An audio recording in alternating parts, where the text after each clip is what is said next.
Chapter 2 of the Acts of 2023, this meeting will be conducted in person and as a courtesy via remote means in accordance with applicable law. Please note that while an option for remote attendance and/or participation is being provided as a courtesy to the public and board members, the meeting will not be suspended or terminated if technological problems interrupt the virtual broadcast unless required by law. This meeting will be recorded by PAC TV. Members of the public who wish to watch the meeting may do so by visiting the Duxbury Government Access Channels, Verizon 39 or Comcast 9. Viewers can visit pactv.org/Duxbury for information about Duxbury programming, including streaming and watching replays on Duxbury YouTube. With that, I call this meeting to order, and our first item on the agenda is the Pledge of Allegiance. Please rise. I pledge allegiance to the flag of the United States of America and to the republic for which it stands, one nation, under God, indivisible, with liberty and justice for all.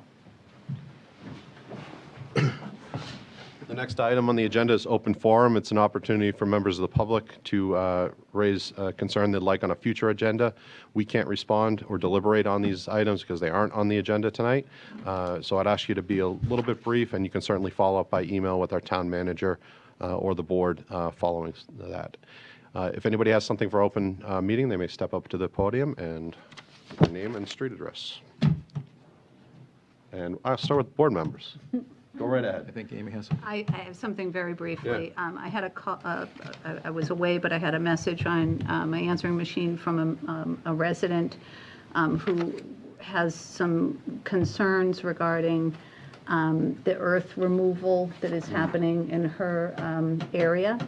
And again, that was a provision that I believe this board passed. It had become clear to us that we didn't have a bylaw or regulations regarding earth and sand removal. The beach was in need of some sand at a different location. We, I think, adopted or looked at some regulations that neighboring towns have.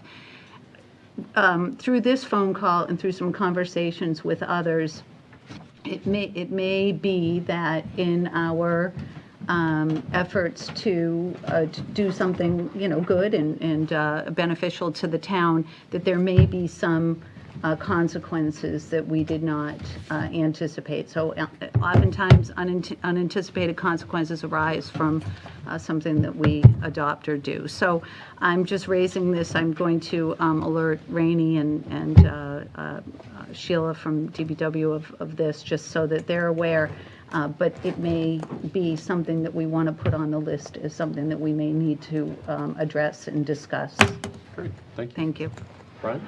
Two things. One, the MBTA Communities Working Group held its first meeting last week. We went through the calendar to establish milestones for timely compliance in time for a special town meeting this fall. We discussed ways of using this mandate to help advance some of the town's previously expressed housing goals, such as through the comprehensive plan and housing production plan.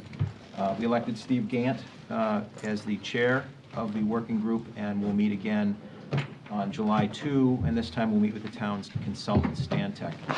Also, regarding MBTA, as you know, Duxbury is a member of the MBTA Advisory Board.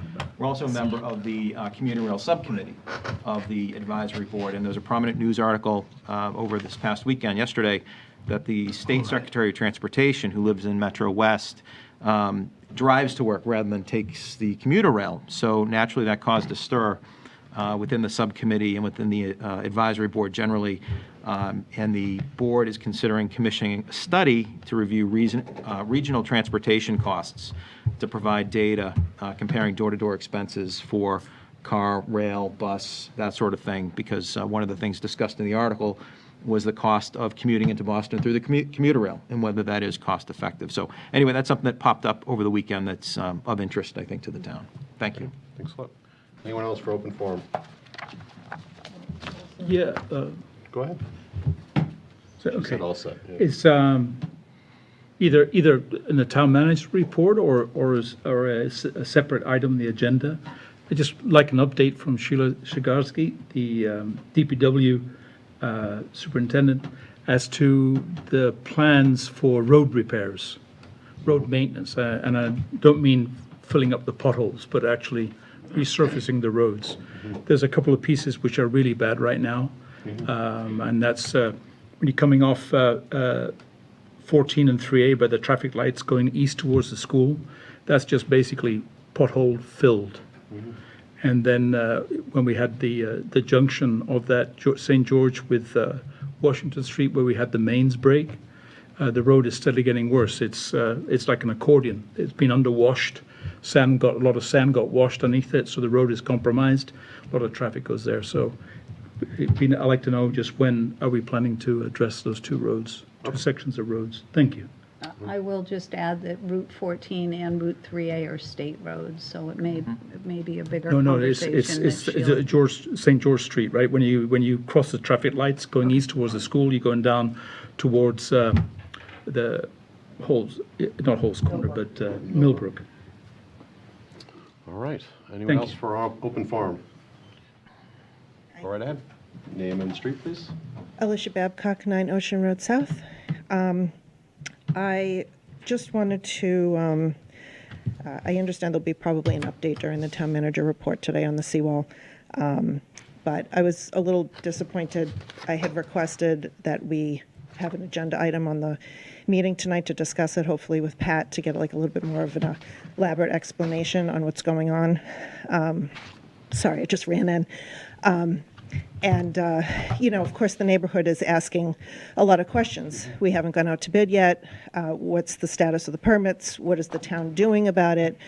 Everybody's worried about the hurricane season that's predicted. At this stage of the game, it's not really looking that promising that construction's going to start this year. We made a promise to the public that we were going to be conscious of the cost of this project and not let the costs escalate by pushing it out in time. And, we're really brushing up against the winter here. And everybody's very concerned about it.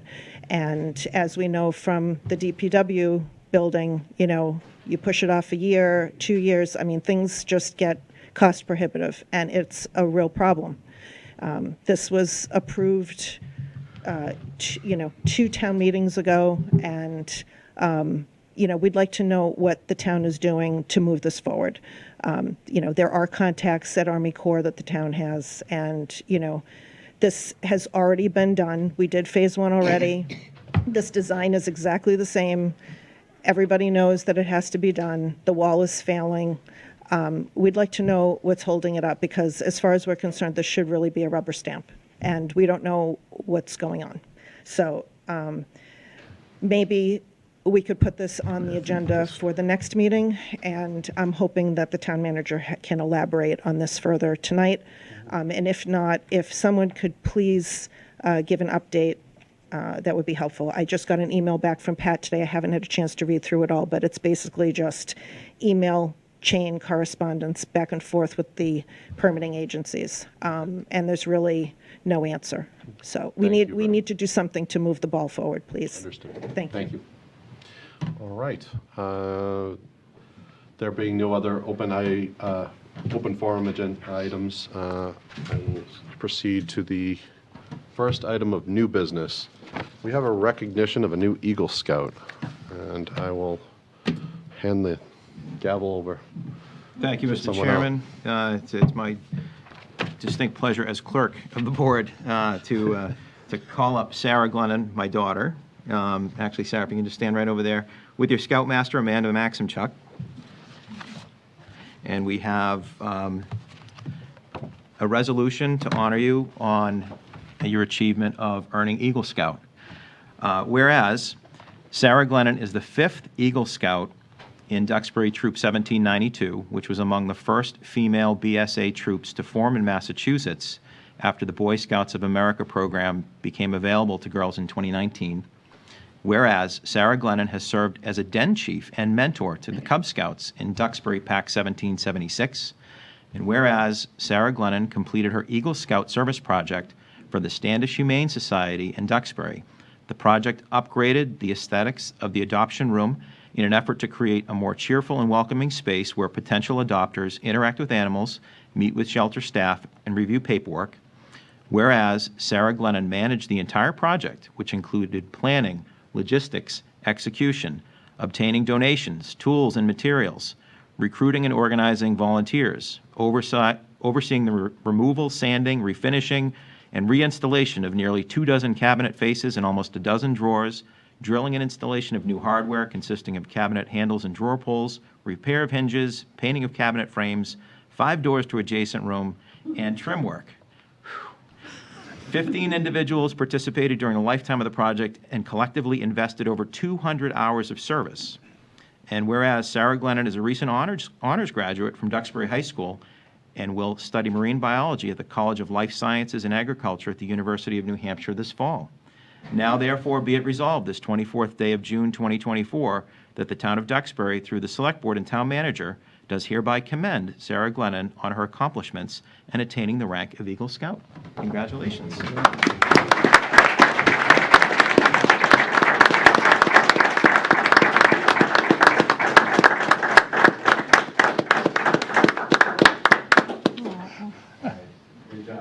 All right. Thank you.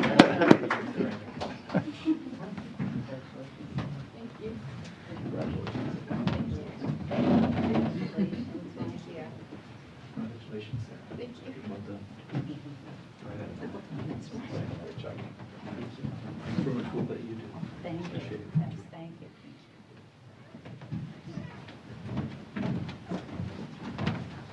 And Mr. Chairman, if I can just point out, since we have Amanda here, she is the person who founded BSA Troop 1792 in 2019, and both of her children, including Nadia Sovic, who was before this board, who was honored last year, who's now an active duty sailor in the U.S. Navy submarine forces. Is that right? Yeah, so a lot to be proud of. Amanda and her husband Brett Sovic are the farmers who are rehabilitating the town-owned DiLorenzo farm. And the Scouts actually had a camp out there over the weekend, which is great. And the roosters do start at 5 a.m. I can tell you from personal experience. And while we're recognizing Sarah tonight, it's also important to recognize Amanda as an example of the fantastic volunteers that we have here in Duxbury, making our community such a great place.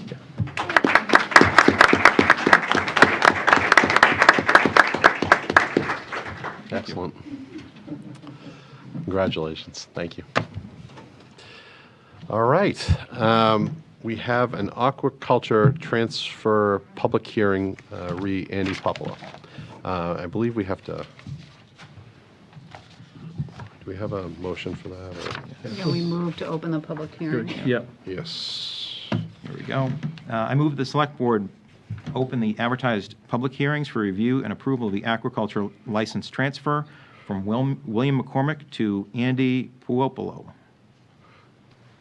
We have Mr. Brennan. I'll Popolo. second. Oh, Somebody else second. Any discussion? And let's just, if we could have a roll call vote.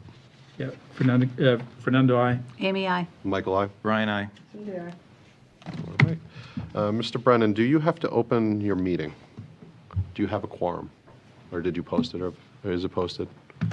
Yes, but I don't think. Do I need a quorum here tonight? Or I was just no. wondering Do if you- you wanted to open your meeting, if this was a joint If meeting. you had a quorum. If you have a here. quorum. Okay. All right, Thank you. no quorum. All right, Mr. Brennan, Chair of the Shellfish Advisory Committee, he's here to speak about his committee's review of the transfers, and I'll let him introduce it.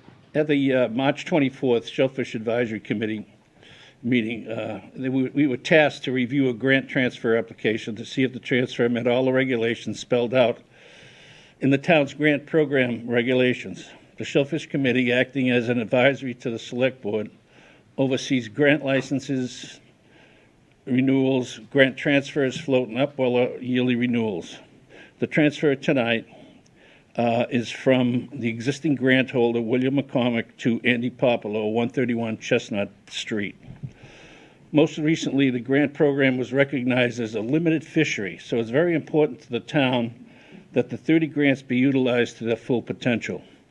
During the interview, Andy provided the committee with his plan for the grant. He and his wife have spent many years in the his aquaculture experience working for many people. Andy has worked mainly for McCormick for the last dozen of years or so. I think it's last 8 years. He acknowledged and respects the delicate balance between the commercial fisheries and the recreational uses of the bay. Because the grants are dispersed throughout the bay, it's hard for people to understand where the grants are. But for this particular grant, if you go out to the Matakeesket Court, look straight east, see the Barrier Beach, it's out there. It's a two-part area, small quarter acre for upweller and new seed, and the rest is 2.5 acres. True? I'm getting good at this. The committee has concluded that the applicant has all the required prerequisites to go forward with the transfer. Andy and his wife are present here today. I suspect they'd be gladly to answer any questions. I have a question for Mr. Brennan. Okay, before you Before step you- away, one of the board members has a question for you. Go ahead. So in this case, the grant is not a contiguous area. Correct. It's 2 parcels. Is that unusual? No, not uncommon. There's Okay. probably a dozen grants that are that way. Probably just I don't recall that being the case in other applications. So I'm just, again, just Yeah, I think learning as we go here. We talked about it because that anomaly came up again, and I think we talked about that. Okay, thank you. That was my question. Any questions for Andy and his wife? I think so. Any, Unless, any questions for me? I don't have any questions. not for you right now, but thank you, Mr. Brennan. Would you like to introduce yourself? Yeah, Andy Popolo, 131 Chestnut Street. Okay. And what's your plans with this bed, if it was to be transferred? So the plan is to just stay status quo and keep growing 2.3 million oysters on the 2.7 acres that Will has had that's hopefully being transferred to me. And just continuing to grow how we always have for 8 years. This will be my 20th summer out on the bay. I've worked with a few other people out there since I was 14. So just gonna kind of keep doing what I've always done and keep growing oysters the way you're supposed to for underneath the laws and regulations. Do you have, are you planning on using both of the beds? Yes, so I have to use the smaller I think it's 0.25 acres. So I have to grow the seed on that site.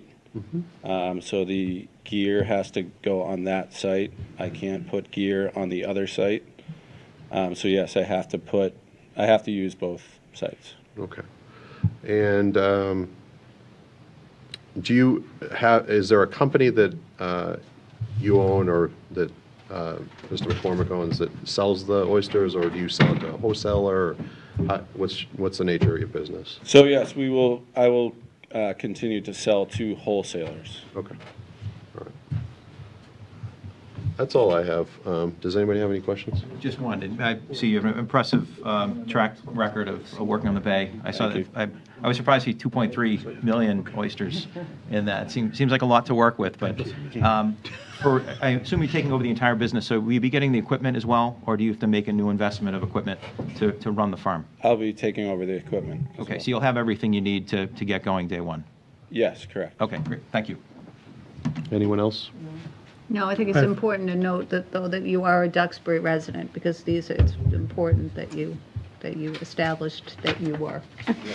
I've never left.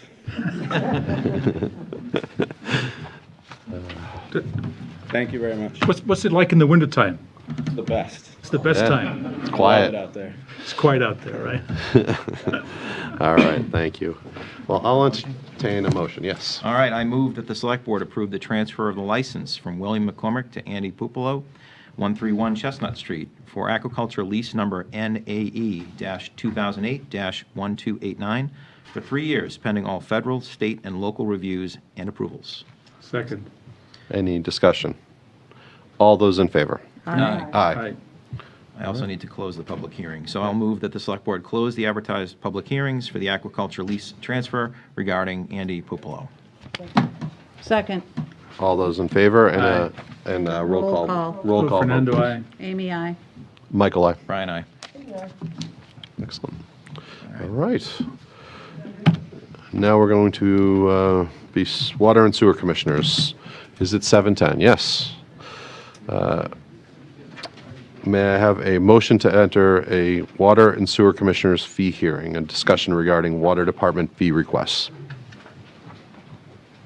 Brian, you have to move us into being water commissioners. Yeah. Let's see here. I gotta find the right sheet. Here we go. I move that the Select Board adjourn the meeting in order to meet as the Water and Sewer Commissioners with the intent of reconvening the Select Board afterward. Second. Requires a roll call. Fernando, aye. Amy, aye. Michael, aye. Brian, aye. All right. All right. Do we have a, So I'll need to move to open the public hearing now that we're the commissioners. okay, So great. Yeah, now go we've right just become the commissioners. So now that we're the commissioners, I'll move that the Water and Sewer Commissioners open the public hearing regarding the proposed fee changes for Water Department fire line service connection fees. Requires a roll call. All those in favor, roll call vote. Fernando, aye. Amy, aye. Michael, aye. Brian, aye. Great. Do we have an explanation regarding, So we have Mark and Sheila. Yeah, Mark is here. all right. And this fee hearing was advertised in the Duxbury Clipper on June 12th and 19th, 2024, and the proposed fee increases were reviewed by the Fiscal Advisory Committee at their meeting on June 11th, 2024, and they voted in favor of the proposed fee increases. Could someone, Mark, do you mind just explaining them? Thank you. Mark Cloud, Water and Sewer Superintendent. Thank you. I'm requesting new fees for connecting fire sprinkler lines to the water system, and this will help us fund the operation and maintenance of the water system.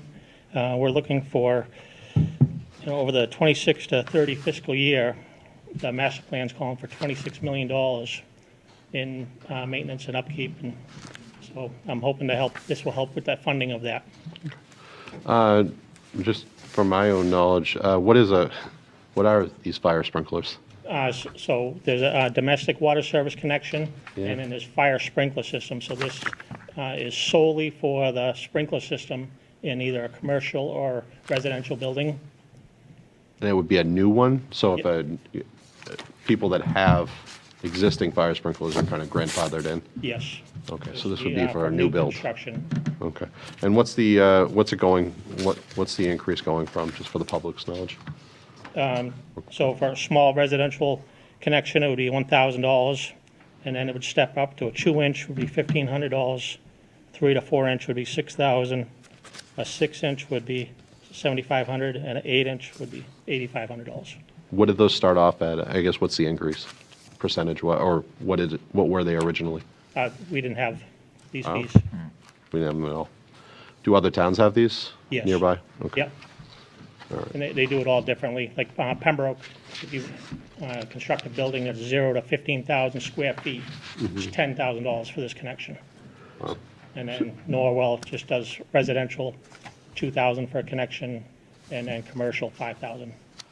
Thank So every you. town's a little different. Yeah, go right ahead, Fernando. Yeah, so I was going to ask if you benchmarked these fees, are they you can't really assess the fees on the cost of the system, right? So you're trying to make sure that there's some recoup, right? Yep. So basically, the only choice you have is to benchmark other towns, and by the sounds of it, you've done that, right? Yes. And is this in the middle, is the upper end, or where I are we? would say it's in the middle. Is in the middle. So we could go a little higher, right? We could. Was that discussed with the fiscal advisory? Did they push you to go a little higher, or? No, not at this time. Probably because it's new. Probably is new. And we don't, I mean, realistically, this is for big buildings, right? And commercial buildings, Well, no, and we it could don't. be for condominiums also. Oh, for condominiums? Yeah, a lot of times you'll have townhouses with 3 or 4 units connected, and they might put in a Right. 2-inch or a 4-inch fire service. But if you look at how much new build of condominiums and commercial buildings, it's not much. I don't suspect there's much going on in Duxbury, right? Right, Okay. So it's kind of moot anyway. But when it does happen, we got a fee. yes. All right. Brian? Just to pick up on Fernando's point, we can always review this again, Yeah. see that it's new. It's a good point.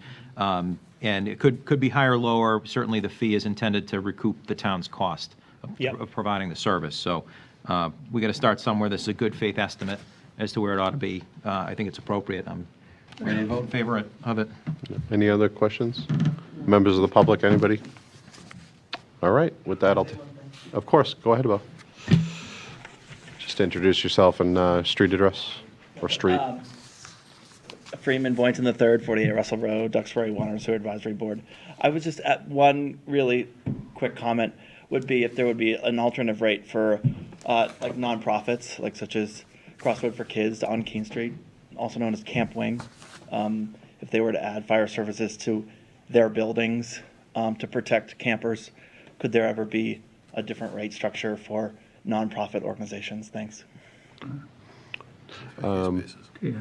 I don't know if you have an answer to that. Do other towns have special rates for special? Not that I'm aware of. Okay. Well, they're already getting special tax benefit on the real estate, so. And it's fire protection services, and Yeah. you don't want to waive the fees for No, that. no, 'cause, no. yeah. Right. Is the DPW building going to pay for this? I would think he'd Is give it a waiver, hopefully it's included in the project cost, right? hopefully. Right. All right, thanks. I'm good. Yes. Can we have a vote, please? All right, I move that the Water and Sewer Commissioners approve the Water Department fees as presented and as recommended by the Fiscal Advisory Committee with the new fees starting effective July 1, 2024. Roll call vote. Fernando, aye. Amy, I. Michael, aye. Brian, aye. And then I will move, and we're setting up the business for the commissioners. I'll No. move the- Could I ask Oh. a question just before we exit out of the water Yeah. commissioners, which is, we've talked about looking at the sewer fees. Are we going to be looking at those sewer fees anytime soon? Right now Sheila's working on a RFP for our sewer rate study, and we are going to do the water and sewer rate study. Yeah. Okay. So we'll do all the fees at one time. All right, so I just wanted to make sure that sewer was going to be a part of that study. Thank Yes. you. Great. All right, I'll move that the Water and Sewer Commissioners close the public hearing. Roll call vote. We voted in favor. of the Fernando, aye. proposal, yeah. Amy, I. Michael, aye. Brian, aye. Just do it again. They're very disorganized. What's good? I'm going to whip you guys into shape. This is getting that's sloppy. Chair, All right. get control of this meeting. All right, well, with that, yes. Yeah, Yes. We are the Water and Sewer Commissioners. we wear a couple of hats, Yeah. so. We can't, I think she's, I hand in our statement if you want. I didn't realize that this, if you had another Good. committee coming after this. Lori, why don't you come up to the microphone? I think she wants to talk about the, Wellness. no. No, I thought, wasn't there another conversation? my name with is the Laurie water Hall, commissioners? 290 Kingstown Way. I didn't quite understand. I thought this was you were going to discuss fees, but question I'm asking you, do you send a mailing out to with the fee? I mean, everybody in town gets a mailing from you. Is that right? For water? For water? Yeah. yes. Good. Okay. I'm here about that. I realize your committee is all about water fees, but I have water-related concerns, and I'm interested in your subject because you are the only group which sends a town-wide mailing. That's correct, right? Okay. You may have read an article in the Clipper recently which informed citizens about the pollution in the bay. I've enjoyed water in Duxbury Bay all my life, so its pollution concerns me very much. The article reveals the causes of the pollution: poorly maintained septic systems and high nitrogen fertilizers. I'm here to urge you to add one page to your next mailing. It should recommend that citizens pump out a septic system every year for a household of 1 or 2. For additional people of the same household, system should be pumped out every year. I can remember when we built our house and lived here, we had to guess about this. Nobody told us how often to pump or anything. We just had to find out. It'd be nice if there were a recommendation from the town. In regard to fertilizer, there are good fertilizers with a nitrogen content of 15%. Many contractors use fertilizer which have a high nitrogen content. I did some gumshoeing to determine what low nitrogen fertilizers were available. There are some with a percentage of 15% or lower. A Scots version had a percentage of 26, which is much too high, therefore adds to the pollution of the bay. Many people in Duxbury use contractors who may use high nitrogen version because it makes the grass very green. However, I have used the 15% fertilizer for 20 years on my lawn and the grass was perfectly fine. So my question here is, would you include a one-page insert in your mailing with suggestions on how they can reduce pollution in the bay? That's my question. Okay, thank you. Thank you very much. We had an excellent presentation, Laurie. You need to watch it. What's it called on PAC YouTube, TV. PAC TV. The Duxbury Bay Commission are doing a study on the state of the bay, and they have these very things that you're talking about. They recommended that we do. So we are working on it, and I suggest that you watch that presentation that was put together by the commission there. They did a really good work addressing these 2 points and actions that we can take as a town with regards to pumping out septic systems and asking the residents and landscapers to use products that don't contain much nitrogen, right? So well, that's excellent. Yeah. It's excellent. My only problem was I got this information from the Clipper. Not everybody in town reads it. You know, not everybody in town goes to town meetings or pays any attention to what they're doing.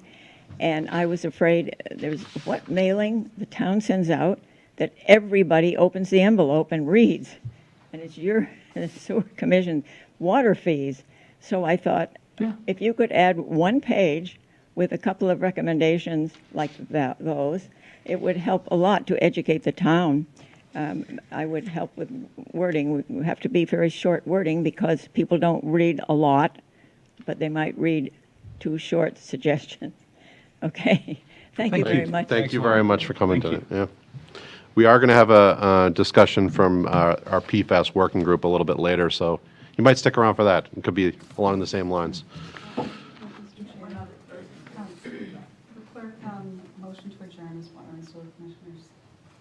We did it, but You closed the hearing, yes. but then you have to adjourn. I thought we did, but we can do it again. We could do it again.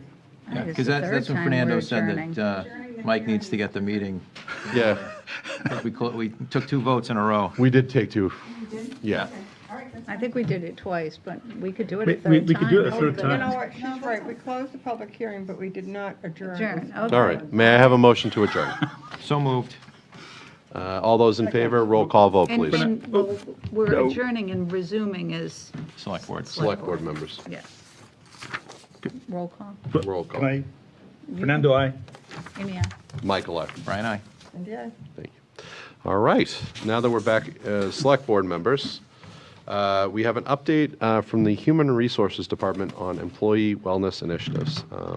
And we are very lucky to have a wonderful Human Resources Department, and I've been looking forward to this presentation.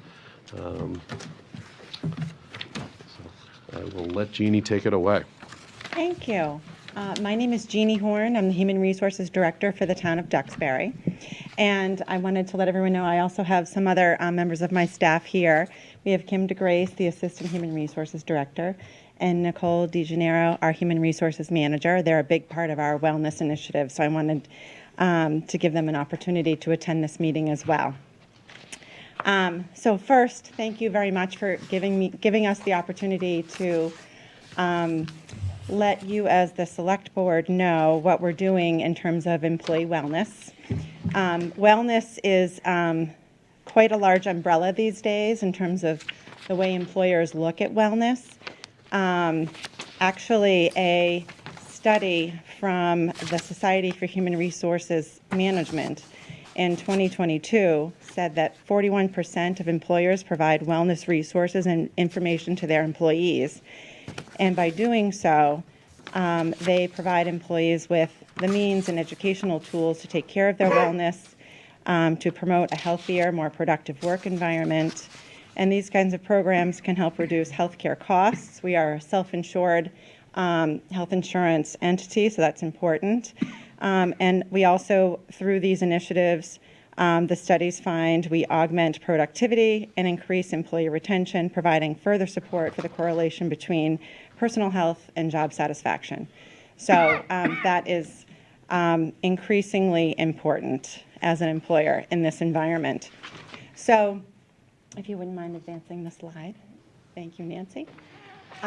So in terms of employee wellness, here in Duxbury, our wellness takes many forms. We have an employee assistance program, and I'll go into each one of these. We have health insurance plans for benefit-eligible employees. We have financial health, mental health, physical health resources. We have wellness events, and we also have a wellness committee. And in terms of our, the first item that I'll go into on the next slide is the Employee Assistance Program. I don't know if that's, if you're able to advance it. There you go. Thank you. Thank you. That's okay. So 73% of employers globally use an Employee Assistance Program. And these programs are designed to address employee stress. So our Employee Assistance Program has lots of different elements to it, and I can just describe a little bit of each element. And this is an expanded Employee Assistance Program that was launched as the pandemic was starting. So we didn't get to take advantage of it right out of the gate necessarily because, for example, one of the best things that this offers is a personal assistant. So if you call the Employee Assistance Program and speak to the personal assistant group, they can help get tickets to events, they can help get reservations to restaurants, they can help with travel and tourism, household errands, they can help you find service professionals for your home, so it's like a concierge. And we actually had something like that at Fidelity. So it's something that's been around for about 15 years, and it's a little bit newer to us. And then also there's mental health counseling, which is kind of the more traditional purpose for employee assistance programs. They can help employees with personal or work-life stressors. They can provide mental health counseling. So a licensed master's level counselor can support our employees. And this, again, importantly, is available to every single employee for the town of Duxbury, regardless of how many hours they work. So it's a free service that's available to everybody. And not only is it available to all employees, but it's available to all of their household members. So it's a very valuable resource. So the mental health counseling can help with family conflicts, couples and relationship issues, substance abuse, anxiety, and depression. And then there are also work-life resources that help employees and their household members with referral services designed to provide knowledgeable consultation and customized guidance as it relates to adoption, child care, elder care, special needs care, and support and wellness around those kinds of care groups. And then there's also coaching available, and that is available as a life coach or as a work-life balance coach or a wellness coach. And they can help with personal goal setting, improving relationships, work-life balance, nutrition, fitness, stress reduction, and tobacco cessation. And then there's also medical advocacy. And under the medical advocacy heading, they can help maneuver the healthcare systems and provide strategies to promote employee health, productivity, well-being, and through a lifespan. And they can help with insurance navigation, doctor referrals, specialist referrals, care transitions, discharge planning, and adult care coaching. And then finally, under the legal and financial resources heading, there are resources available to employees and their household members where they can be matched with vetted professionals in their topical area of legal and financial expertise. And it also includes a free 30-minute telephone consultation. So they can help with divorce and custody issues, bankruptcy, budgeting, estate planning, wills, personal injury, malpractice, and major life planning. Jeannie, this is quite common in the business world, which is this is a really great program. Right. In municipalities, are we ahead of the curve here compared to other municipalities in providing this? It's actually available to us through Maya. So Maya is is Massachusetts Interlocal Insurance Association. Right.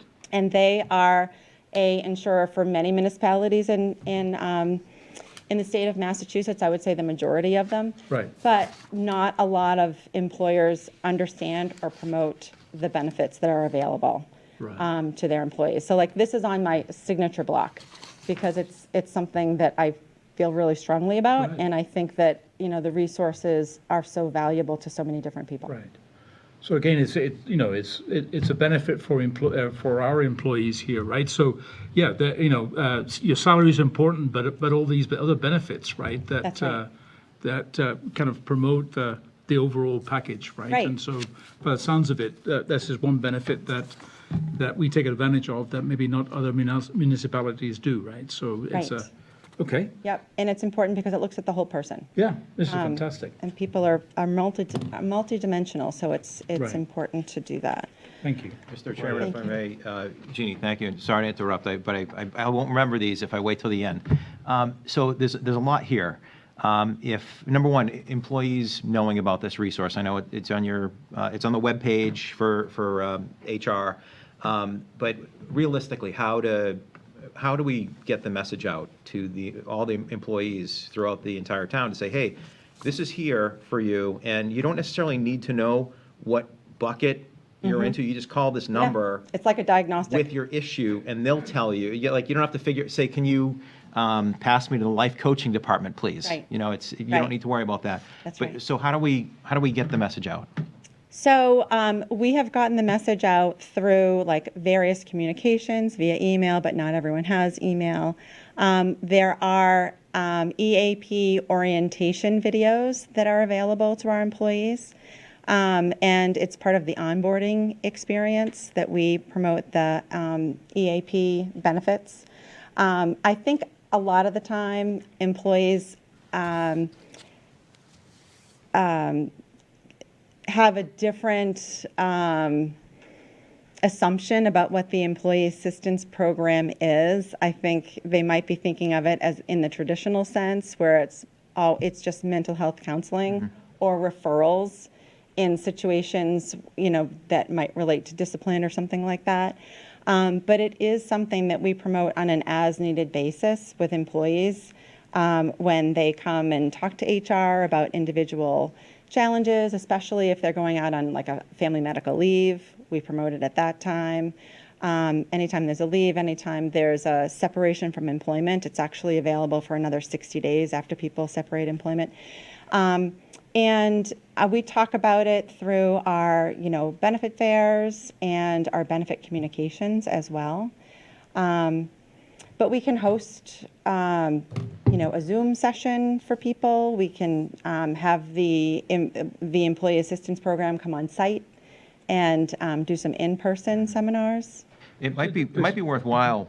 I was going to say it might be worthwhile to do something like that because people have different issues at different times, usually in the middle of the night when they're trying to sleep, right? Right. So knowing, hey, I can just call this number, how's that going to be top of mind? And it might be helpful maybe to have some, obviously with no names, but some examples like, with metrics, 10 employees called with life coaching and they gave it 8 out of 10 stars or, whatever, just to show that there is something there, Fernando?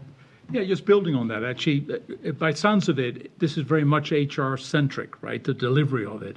But in reality, it should be the department heads should actually be interested in this because it's their their team Right. that can make benefit of that. So maybe the suggestion is for the department heads to actually own this and ensure that their staff, their team members know about this and actively support it, right? So it's not just HR doing this, getting it out, but also each of the department heads should be responsible.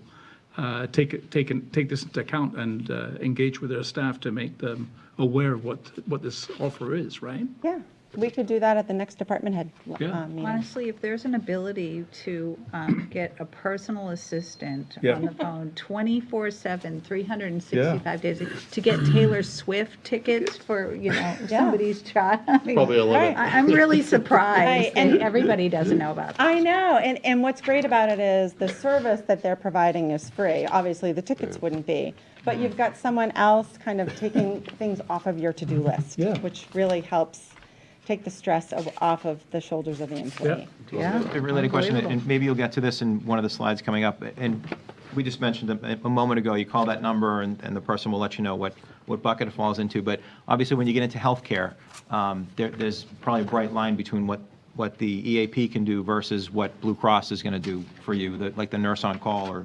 the healthcare professional on call, whatever that program is. Yes, medical advocacy. Yes, and maybe you'll get to that. And I'm just curious as to, from an employee's perspective, how do I know which resource to take advantage of when I'm in a particular situation? Right. I don't go into, you're right, there are specific resources available through Blue Cross Blue Shield that are condition specific. And when people present with those kinds of conditions, Blue Cross Blue Shield reaches out to them specifically to provide those resources.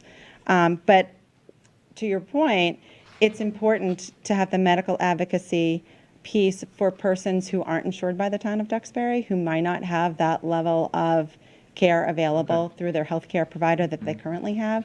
So it's probably more of an overview, but it does say that they serve patient populations throughout the entire lifespan by addressing health problems in every category and in every disease stage. So it sounds like it's more of a medical advocacy coaching model so that they are prepared when they go to the doctor and they know what resources might be available to them.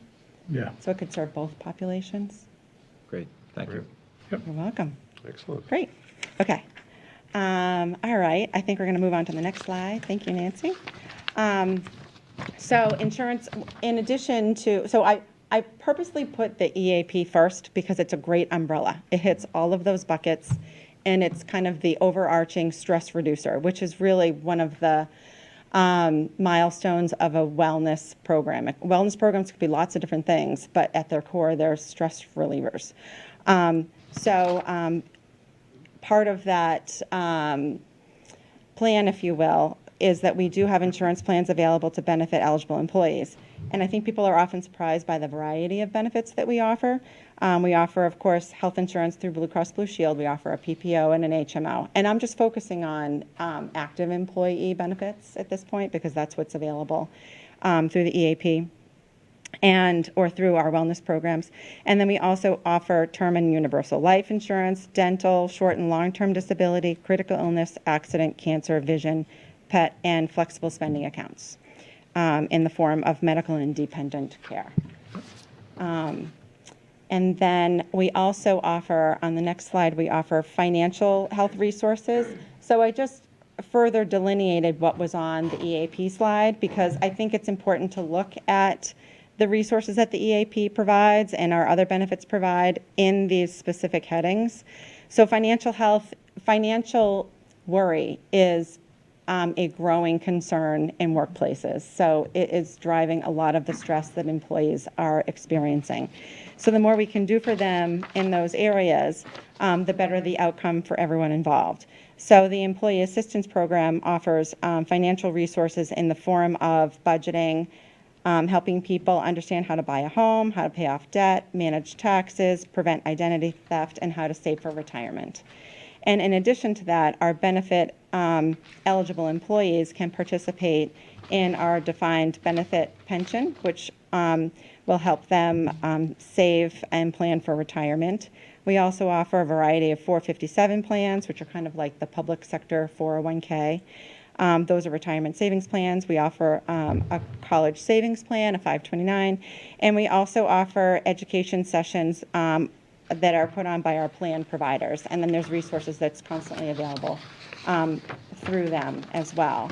And then the next heading is our mental health resources for employees. And again, I'm starting with what's available through the Employee Assistance Program, and that's available 24/7, 365 days a year. There are two ways to contact the EAP. You can either call them, or now you can also have a live chat.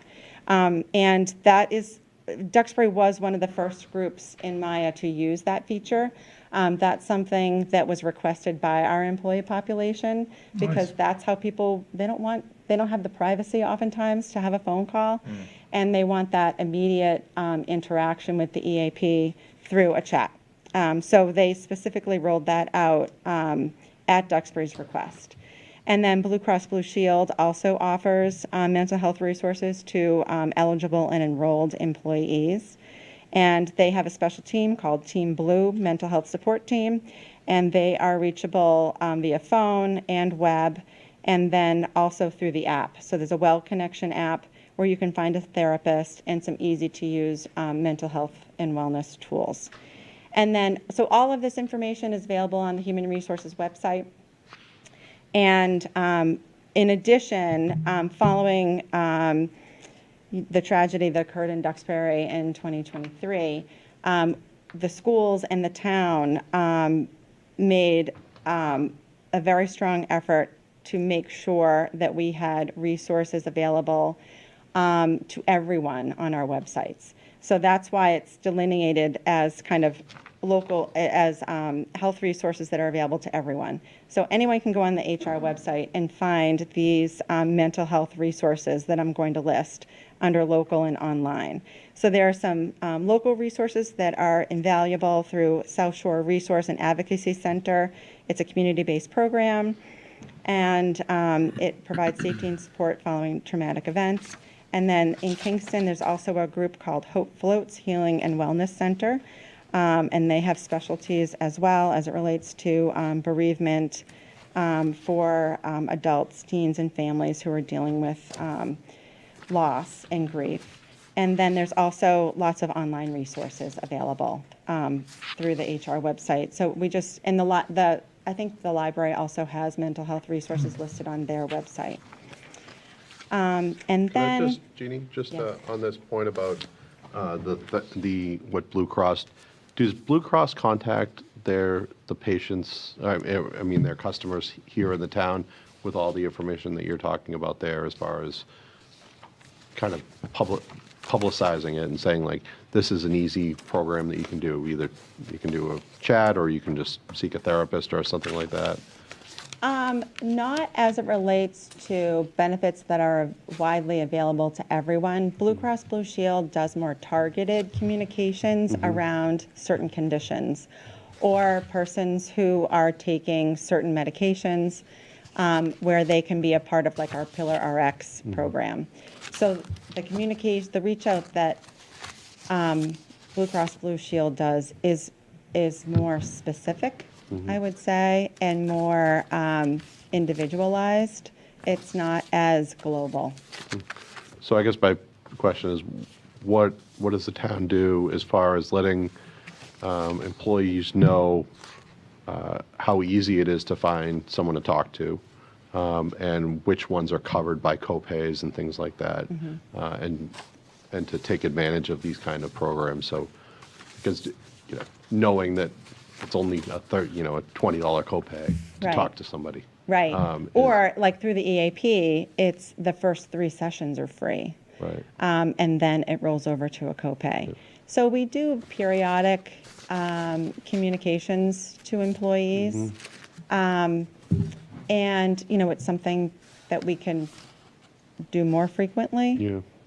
And I do think that that's where, like, the supervisor, department head is going to have a much more impactful result, because they know what's happening in real time. And my experience has been that supervisors and department heads for the town of Duxbury are as enthusiastic about the EAP as I am.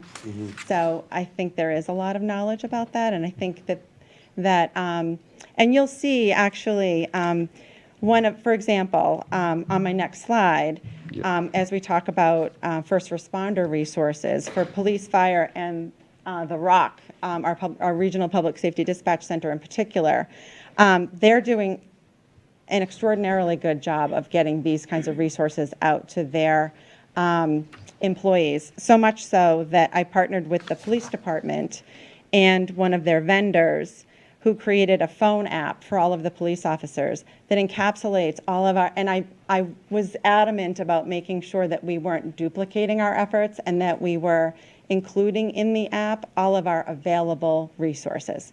So it ties back to the HR page and all of our available resources so that we are utilizing like the embarrassment of riches that we have as it relates to these really important benefits for our employees. So does that help answer your question? Yeah, no, I was just wondering, just in my day job, we have different insurance companies provide different services, and some of them contact you directly and say, this is what, these are the providers you can use, and this is the services, just like that Blue Cross. I was just wondering if they contacted our employees, because that's what everybody has, correct? Everyone has, everyone who's insured through the town of Duxbury has Blue Right. Cross. I was just wondering if they contact people and let them know. They do on occasion. I don't know how frequently they do around mental health. Can I follow up on that a little bit? Because you listed several resources that weren't insurance-based, like the Hope Floats and the South Shore resource. So, if someone's having a mental health crisis and they need assistance, is the implication here that the employee can contact Hope Floats directly, and there'll be no charge, they can get in and make some appointments or whatever they need to do? I provide the resource information. I don't have the detail around the cost or any of that. Like in terms of Hope Floats, like that's out, I just list the resource. I don't know how their particular resource works. I just make it available to the employee. But like, for example, if someone goes out on FMLA, we include a comprehensive flyer that goes into the level of detail with the employee assistance program that I just provided. So it has, actually it's like I used it as one of my talking points. So there's a different flyer that really spells out what all those buckets are so that employees can see what's available. So again, it's always on the HR website. And then when people are experiencing a crisis, HR is usually aware. So that's when we're providing those more detailed flyers around what's available with the EAP. So Hope Float's an independent nonprofit. It's a public charity, and their funding comes from grants, fundraisers, and private donations. So this Mass Blue Shield's there, Sandra Hyde in New York, Life Foundation. So basically, it's a free service. Great. Yeah, really good. Yes. Because sometimes, people don't necessarily want to reach out to HR. They may be having a crisis and they want to go directly to someone and have it be very confidential. So if they didn't have to go through maybe all those hoops. And that's the beauty of having all of these things available. It's a public page. Anyone can see it at any time, and I don't know who's looking at it. So I agree with you. It's important to give people the privacy that they desire. So it's available anytime. Right. And I wouldn't have any knowledge of whether or not they used it. And same with the EAP. You wouldn't know what's going on with the EAP. That's directly, yeah. So basically, And that's why I hesitate to share any data about the EAP, because I don't want people, if we even share, high level, that 200 people used the EAP last year. I don't want people to think that I'm, keeping a tab on those numbers. Right. But it's not just mental health, it's also Right. the personal assistant that could Exactly. be phoning for tickets to the Right. work life resources, life coaching, wellness coaching, so, yeah, okay. Well, we should have some sort of metrics on We do. how it's used. We do. So that can help inform us as to whether we need to provide supplemental resources at the town level, like, hey, we're using a lot of this area. In fact, that goes back to my other point is, there's almost an overabundance of resources here to say, oh my God, which one do I go to? And I wonder if it's useful for employees to have, even if it's just made up examples of, hey, Bob had this problem and he called this number and they helped him do whatever, just to bring it down to like the user level. Because I think conceptually everybody can look at this and say, oh yeah, I can see that will work. But then when you're actually in the circumstance, maybe this isn't something that pops in your mind as being something that would be useful, or maybe it's not the first thing you think of. So maybe it's I don't want to say a wasted opportunity, but maybe it's not utilized as much as it could be, as if you had maybe those examples say, okay, I see it worked for someone else, Right. now it can work for me. Right. All right. Good idea. Yeah. So in terms of mental health resources as it relates to our first responders in particular, because they have unique challenges in this area because of the work that they do, they are supported through obviously the town of Duxbury, but then they have external supports beyond that through the International Association of Firefighters, the Massachusetts Fire Academy screenings. Those are free of charge. Lots of peer support from neighboring communities, including Boston, and Plymouth County Critical Incident Stress Management Team, and also the Boston Critical Incident Stress Management Team, the Municipal Police Training Committee, and again, I spoke to the phone app that the Duxbury Police Department, under the direction of Chief Carbone, created a phone app specifically for Duxbury officers that offers mental health and wellness resources that I've just described here. And both the police and soon the fire department will have on-site gyms available to them. And then, of course, they get tremendous support from our public. And, there's lots of people who stop by the police and fire departments with cupcakes and cards and lots of well wishes for the important work that they do for the citizens of Duxbury, and that's always appreciated. And then in terms of physical health resources, again, for all employees, we offer fitness discounts at the Kingsbury Club, Plymouth Fitness, and Row and Ride.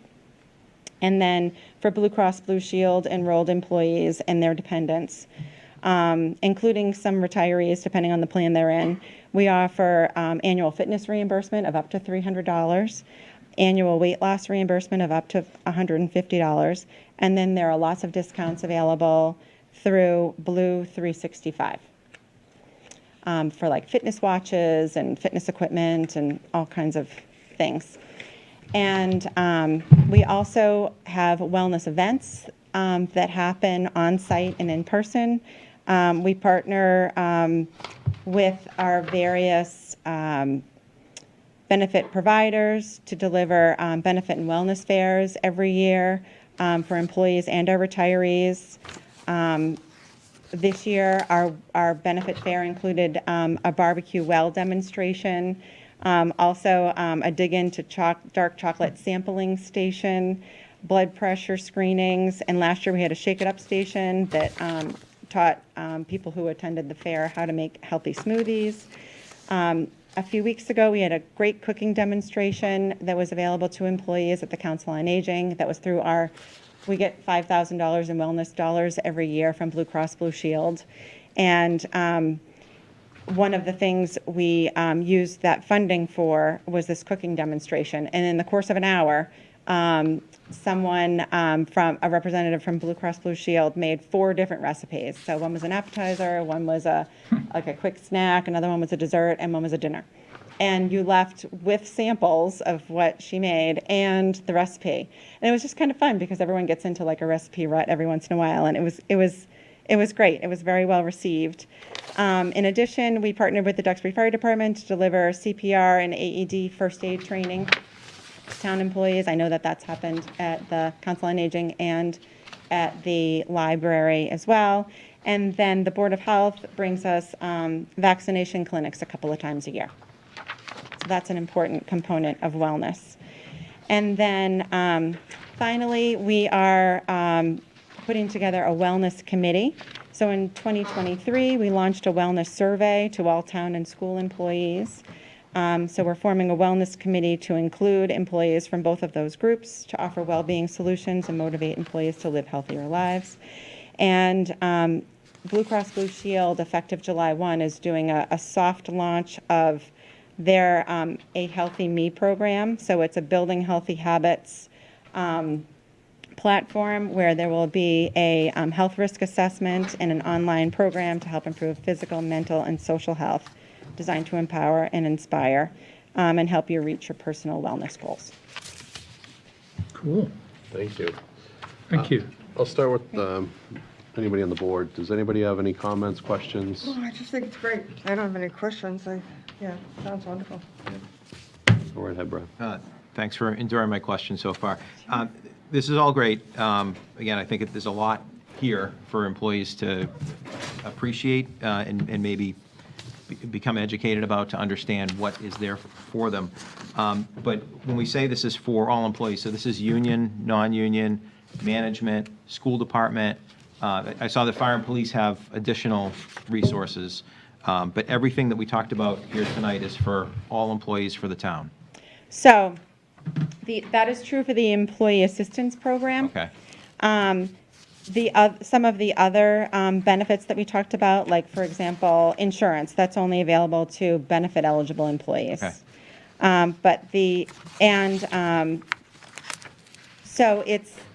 So the employee assistance program is available to everyone. And the financial resources through the EAP are available to everybody. And then there are some benefit eligible programs on that slide that wouldn't be available to everyone. The mental health resources are available to everyone with the exception of those provided by Blue Cross Blue Shield. Okay. And if any employees have questions, they can obviously go to their manager, Yep. who should know this stuff, right? Well, I wouldn't Ideally. say that the manager would know, like, Okay. the ins and outs of all the benefits. Yeah. But the manager would know that the EAP is available to them. Okay. And the manager could kind of reach out to HR. I was just going to go there, so the confirm manager that. could then go to Cameron or Nicole or Yep. some, okay, great, thank you. Yep. And, if in doubt, they can go to the HR webpage and that further delineates it. Okay, great. Amy, do you? I'm good. I think it's great that our employees have access to these benefits. Thank you. I've asked my questions. It's fantastic. Thank you, Thanks a Jeannie. lot. Jeannie?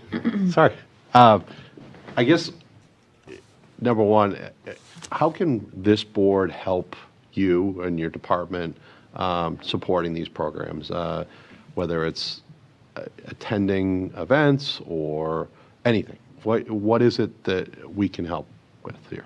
Well, I think just asking us to present this information is a big help because then it gets into the hands of the press and the board and it gets televised and it's on the agenda. And I think it says that it's an important topic for the board. So I think, we can all take our lead from that. So I think that's the number one thing. And then the board has been great about supporting the town events that you have been aware of. So, continuing to attend those, like the benefit fairs, and, you'll be included as employees on these kinds of communications. So you'll be aware of the communications and the events and what's happening because you're eligible for these as well. Does that help answer that question? Well, I really appreciate all that you all do for our town. It's really important, and I think it'll spread. Not just the programs, but just being kind to each other, listening to each other, giving each other the space they need if they do have an issue. I think this is really important stuff. So anything we can do, just let us know. I think you hear the board here is really excited about a lot of these programs, and if we can be helpful. That's great. And I appreciate your suggestions. All right. Thank you very much. Thank you. Thank you, Jeannie, and team. All right. Next on the agenda is an update from the PFAS Working Group and Water and Sewer Advisory Board. Who will be leading that discussion? Kent. Did I answer your question? You did. I like that you stepped right up to the plate. I'm Candace Martin, 59 Gurnett Road. I've been working with the Water and Sewer Advisory Board as well as Jim Bagley and Melissa Rosenblatt, who's been volunteering, providing their invaluable expertise in support of the project for PFAS prioritization. We felt it's an important enough project that we'd provide quarterly updates, and with this effort, we wanted to go through, we had the 2 warrant articles approved at town meeting, and this would be our first quarter of activity. So one of the things that is driving all of this is our objectives of driving our mitigation plan to meet the regulatory commitments.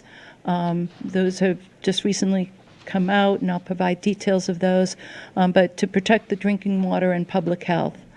Another objective is to evaluate recommendations of the PFAS source modeling that plays into the prioritization and identifying where the PFAS source is, and also to guide efforts by the town to seek grant opportunities, and then lastly to try to expedite the Phase 2 site assessment for the McNeil dump, because all that could provide valuable monitoring information.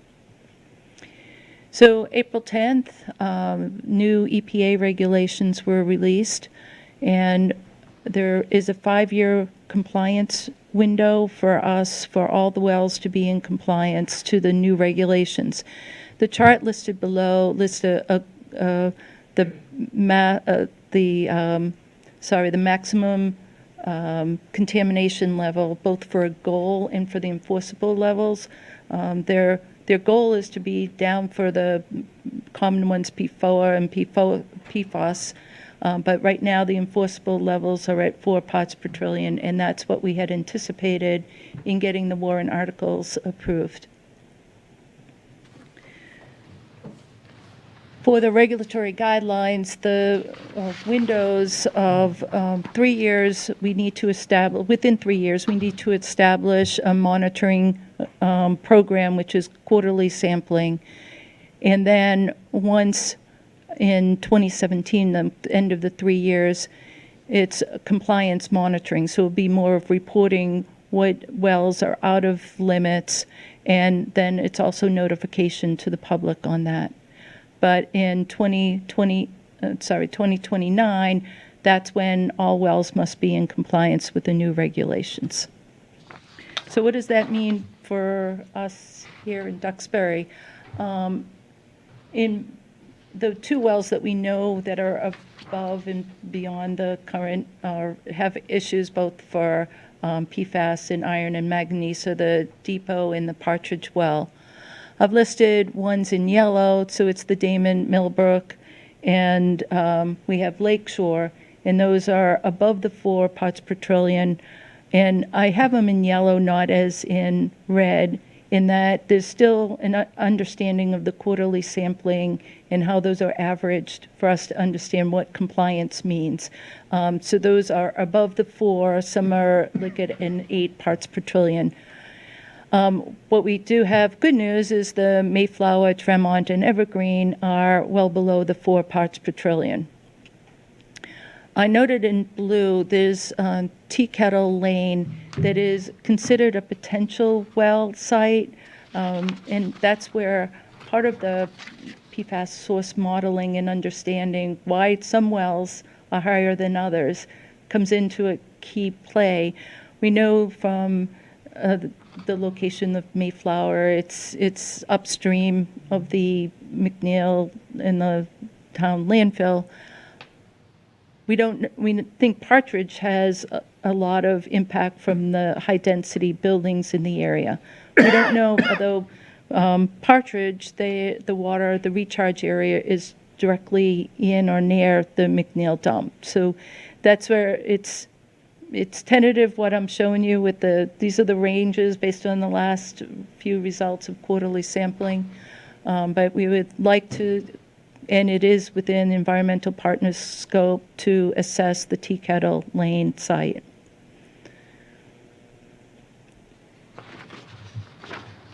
for a timeline for where we are, what we've done to get to this point, we have the Right Peers study that was initiated using the ARPA funds.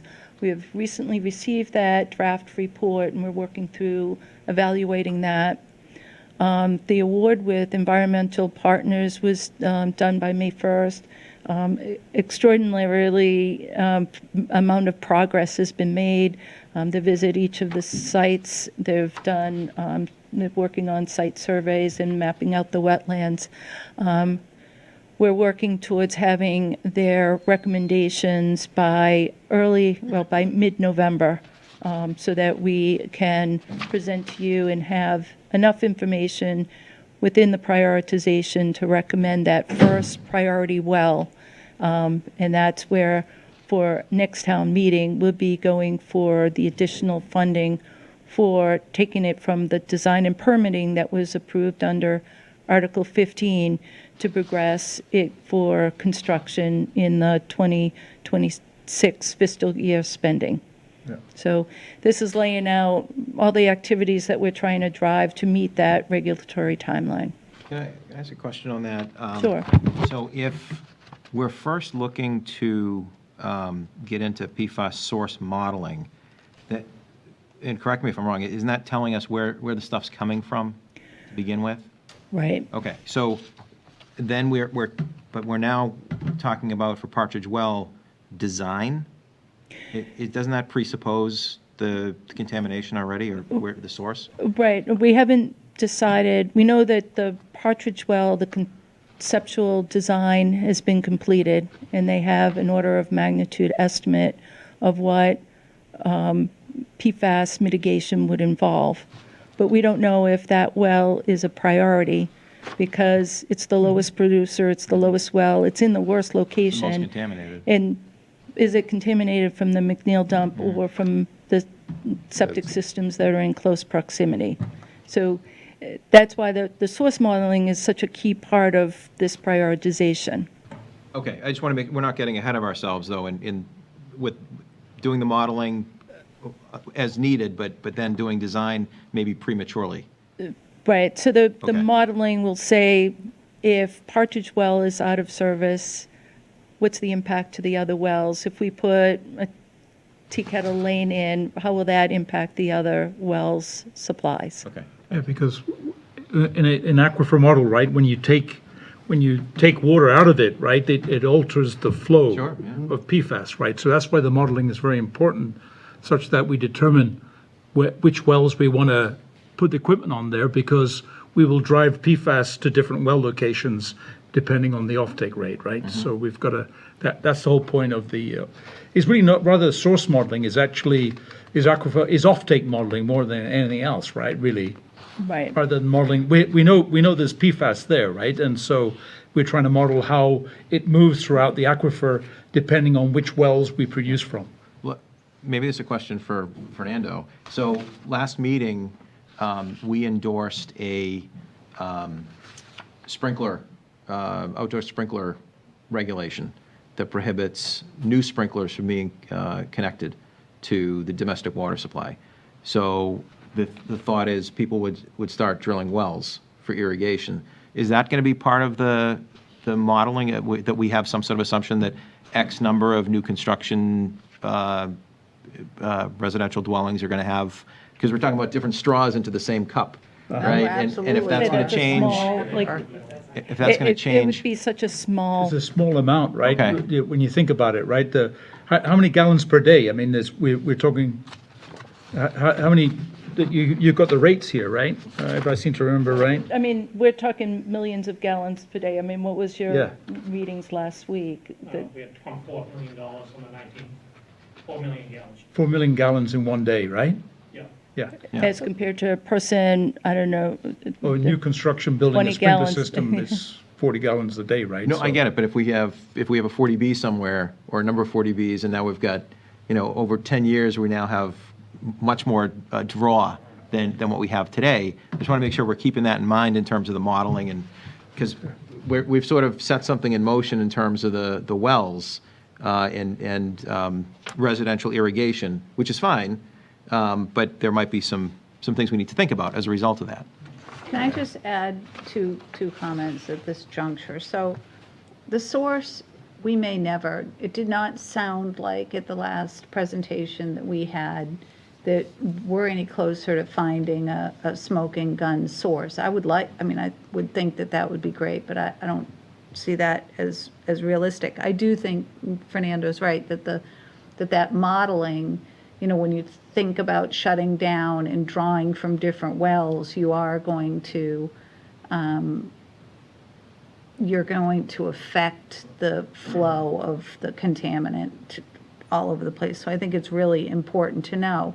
But you mentioned early on in this presentation that we're waiting for further testing because of a quarterly requirement. Yet this board asked for quarterly requirements, I think, well over a year ago. No, we're doing quarterly testing anyway. No, we are. So we should have the data, because again, and maybe we do, but I think the whole idea here for going before town meeting and getting this jump started and money in the kitty, which some people weren't in favor of, but I think town meeting very smartly allowed for those funds to be set aside, was to try to get a jump on things. So we have a leg forward compared to other towns. Yeah. Right. Because honestly, and then I'll be quiet, because for me, it's the state is giving us 3 or 5 years or whatever for compliance, but I can't get this done soon enough. I don't want any resident in this town drinking water that is at 4 parts or 2 parts or any parts. I think that, so the sooner we can get this done, the better. Right.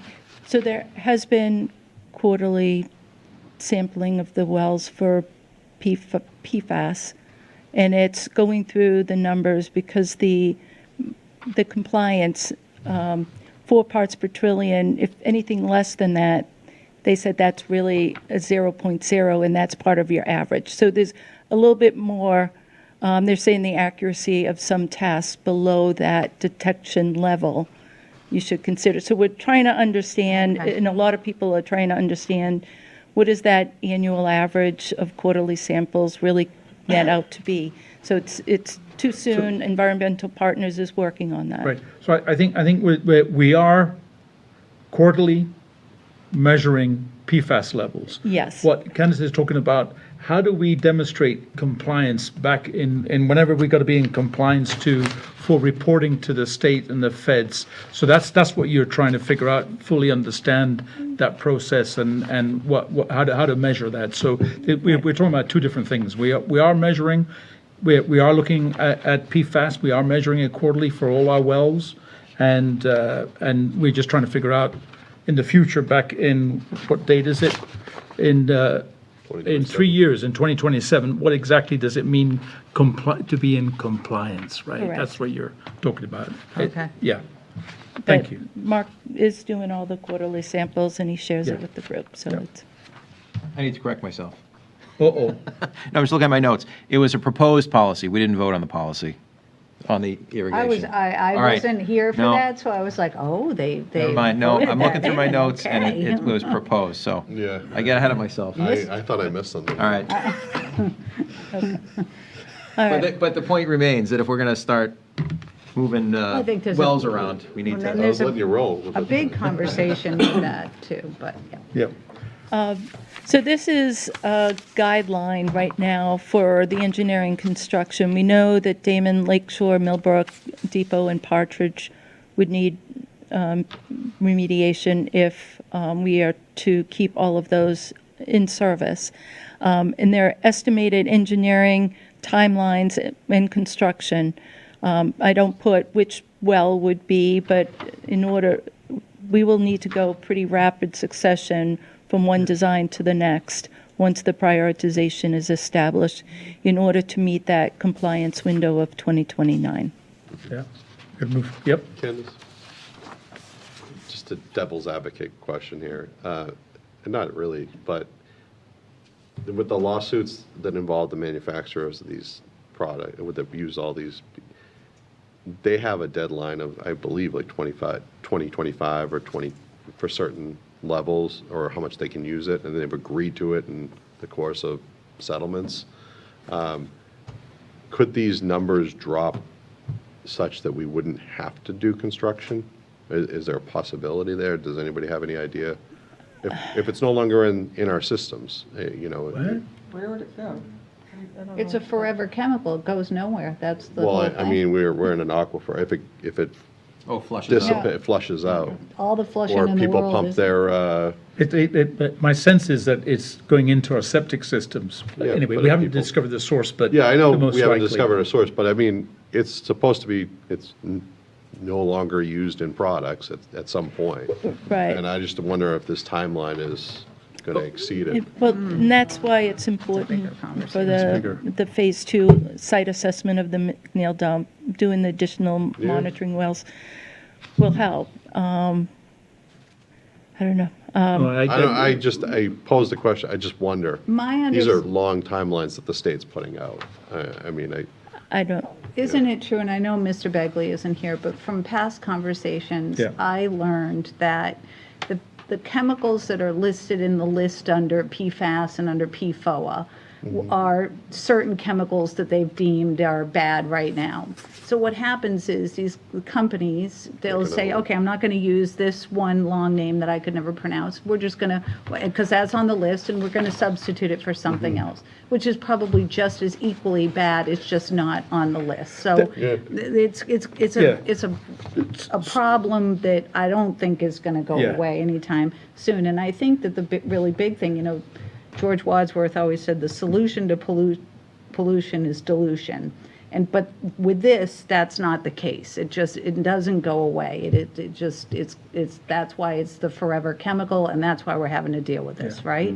So if you look at that table, that Gen X chemicals, that HFPODA, my understanding is it's a replacement for PFAS or PFOA. Well, I can't remember which way around it is, but PFOA and PFOS is banned in the US.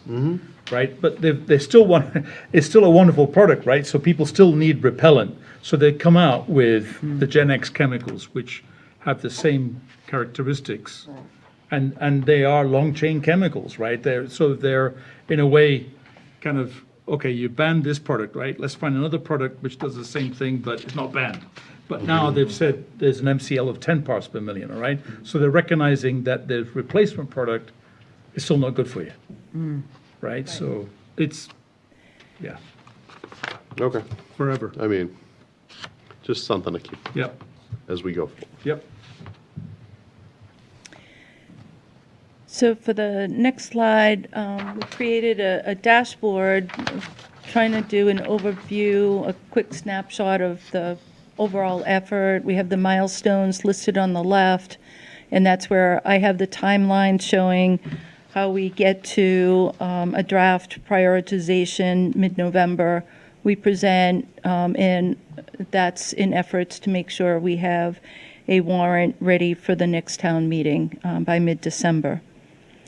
Down the bottom, we have the key accomplishments that were completed in Q2, and then what's planned for Q3. So quite a lot of activity is planned. We most importantly have the RFQs that need to be issued out for the owner's project manager. We have given approval to environmental partners to submit in a project evaluation form to be on the state funding revolving fund. We have the review of the Partridge Well, also looking for doing some test wells at the tea kettle, or to look at the conditions of those. We'll have treatment options identified in this quarter, and then have all the site surveys completed. That's both the site survey and the wetlands mapping, to figure out if in some locations it's a significant challenge to fit a treatment plant. Right. Kind of just a quick question. Tell me more about Tea Kettle Lane Well, and why is that? Oh, here we go. our cloud water and sewer superintendent. So there was a well drilled out there some time ago, I think maybe 10 years ago. All right, there's a well bore already there? Yes. So we're trying to locate it because it's so overgrown. And we're going to open it up and see if it's still viable for testing and running pump tests. And then we'll do water quality samples when we're doing the pump testing also. Okay. I have limited funding for that at this point, but we are investigating to see whether we can still use that well for testing. That's cool. Mark, So we had a well that we didn't know about, or we knew about it, we but knew it was out we there. never used it. It was just, We knew about it. it's not- Oh, we knew about it. Yeah. there wasn't much work done there was some work done. Okay. Can I see- I, Bo I probably see, knows. Bo is really Bo keen to about it. come up. Bo Boynton, Duxbury Water and Sewer Advisory Board, 48 Russell Road, Duxbury. It's certainly been on the Water Sewer Advisory Board agenda for the past 10 years. Oh, right, okay. The implementation of the Tea Kettle Lane well site, there is 2 well casings installed, and they did some volume tests to see that it would be a potential, a viable source in terms of volume. Uh-huh. And then we have been working for the past 10 years on securing the Zone 1, the 500-foot radius for no contamination sources inside of that, and protecting the Zone 2 as well. And there is still some work to be done obtaining an easement or a land purchase from the Duxbury Conservation Commission throughout the town forest to gain access to the well. Right now, okay. it's the Water Department parcel of land that the well is sitting on is isolated inside the conservation property. Interesting. Thank you. could I ask about, just because I want to be reminded, and not, I think it gets confusing because town meeting at one point appropriated the 1.8 million for Partridge. Then we received ARPA funds for that. We didn't utilize those funds. It was decided to, I think, return the funds with with the idea that we would request. I'm hoping sooner rather than later. It would be unfortunate to miss out on getting those ARPA funds for some part of mitigation for some well, whether it be Partridge or not. So where are we with reapplying for that money? So we had, we did return the 1.8. And Mary had requested for various projects and various items, things from vehicles for the beach to part of this project at a meeting, I want to say in May or April. Yeah. But broke it up differently. And I think there's still about 200, there might be a couple $100,000 left. I seem to remember a couple $100,000 But it has to left. be, it has to be requested before the end of the year. She's on Zoom if you want to ask her. Mary, Because we weren't able to earmark it within the amount of time that it had to be earmarked, we utilized it for other Correct. purposes. But yeah, we saved money, including, right? including this, I think, and Mary, do you want to clean, I didn't know you were online here. Do you want to clean up what I was remembering from the spring?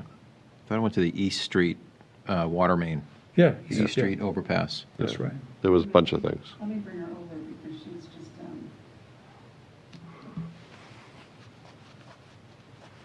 I'm sorry, that I didn't recall that. I think during those conversations, and maybe it wasn't made really clear that this is that money, and that is no longer going to be available. And we just need to, we just need to make sure that everybody knows that. Yeah, no. We're utilizing the ARPA funds to Correct. do stuff that we needed to do urgently, right? So, and we need to Understood. spend it by 2025.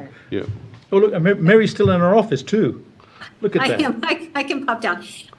You're absolutely correct. What happened was the town had initially intended to appropriate $1.8 million in ARPA funding for PFAS mitigation.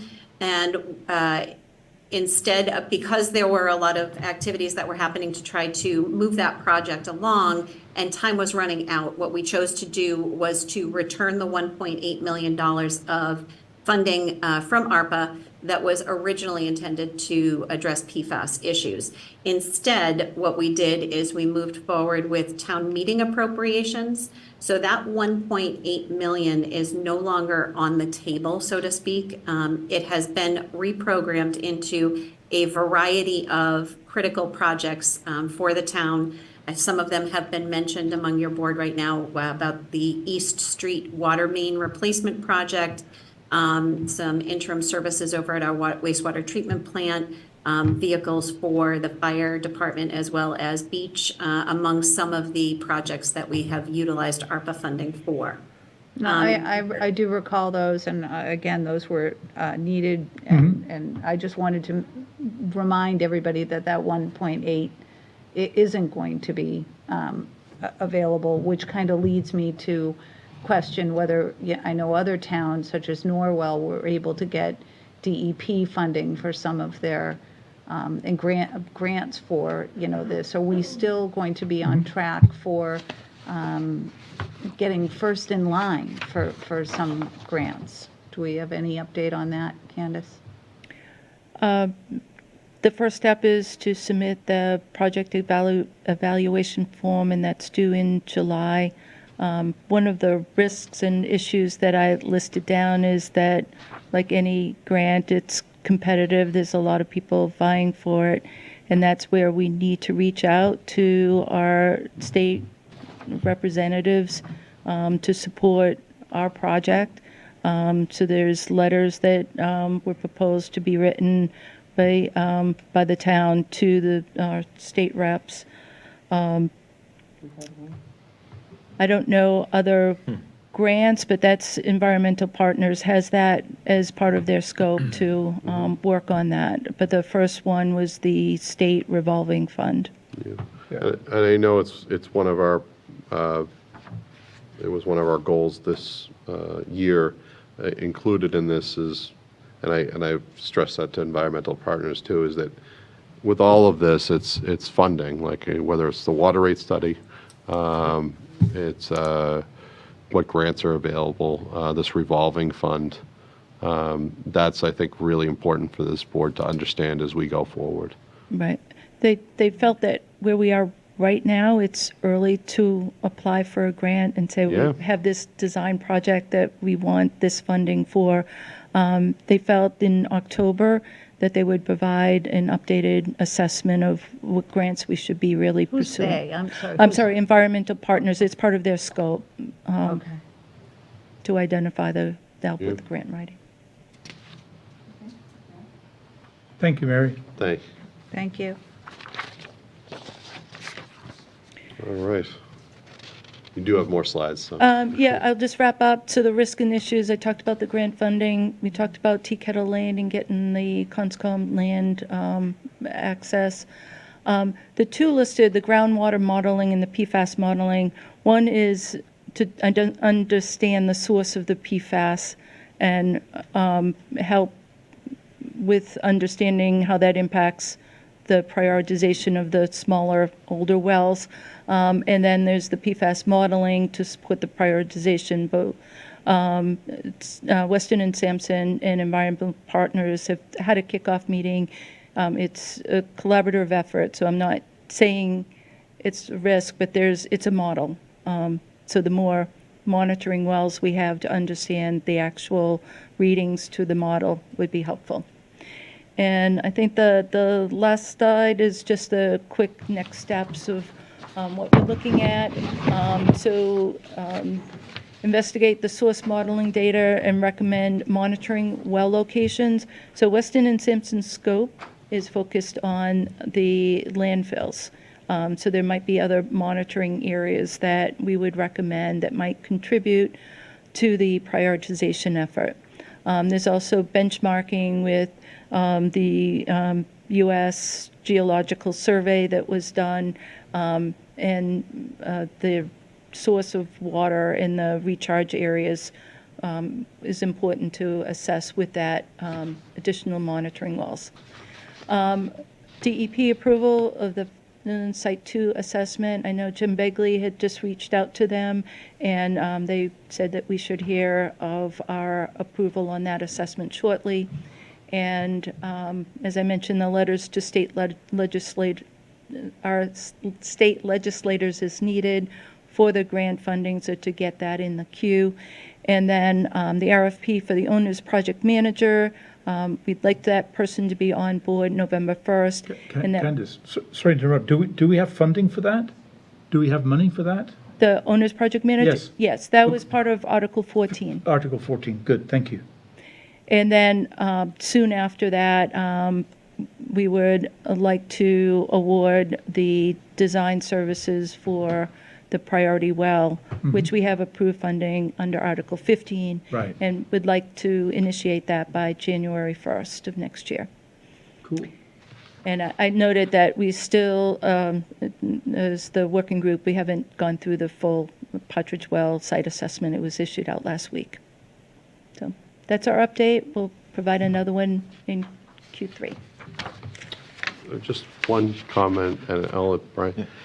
There was a member of the public that spoke about this earlier, had a couple of great ideas about reaching out to our community about septic systems, particularly where all these high numbers are located in denser areas. Something maybe a group can think about is something like that, a flyer, maybe working with companies that do pumping to incentivize it to our public. And I'm open to anything. Maybe there's something at the state level to incentivize people to pump on a regular basis. But it seems like it could be part of the problem, just from all that we're seeing over the last couple of years with all these modeling and all the reports that we keep getting. It's something to think about, that we can get the message out to the public and not only to tell, suggest it to people, but incentivize it too. I think would be a good way to look at it. Definitely. No, if I could chime in, because this is something that I've been talking about for years, and I think half the time people think I'm crazy, but we need to start thinking about how to incentivize people for water consumption, as well as, you know, their landscaping and using drought tolerant, and we need to think about restricting, especially when it comes to new development, either lawn size. I know Rainey thinks I'm crazy, it'll never fly, but simple things such as 40B developments, those we can restrict the lawn size and what is used in, because again, the project cannot become uneconomic to a developer by requiring less lawn there. So that's something that the zoning board can do right away, and we should be thinking about doing that. By the way, I don't think you're crazy. I think it's challenging. Go right ahead, Brian. Sorry to. Regarding your second to last bullet point, the owner's project manager, can you remind me, what project are we managing? The project to design and construct the PFAS mitigation. Equipment.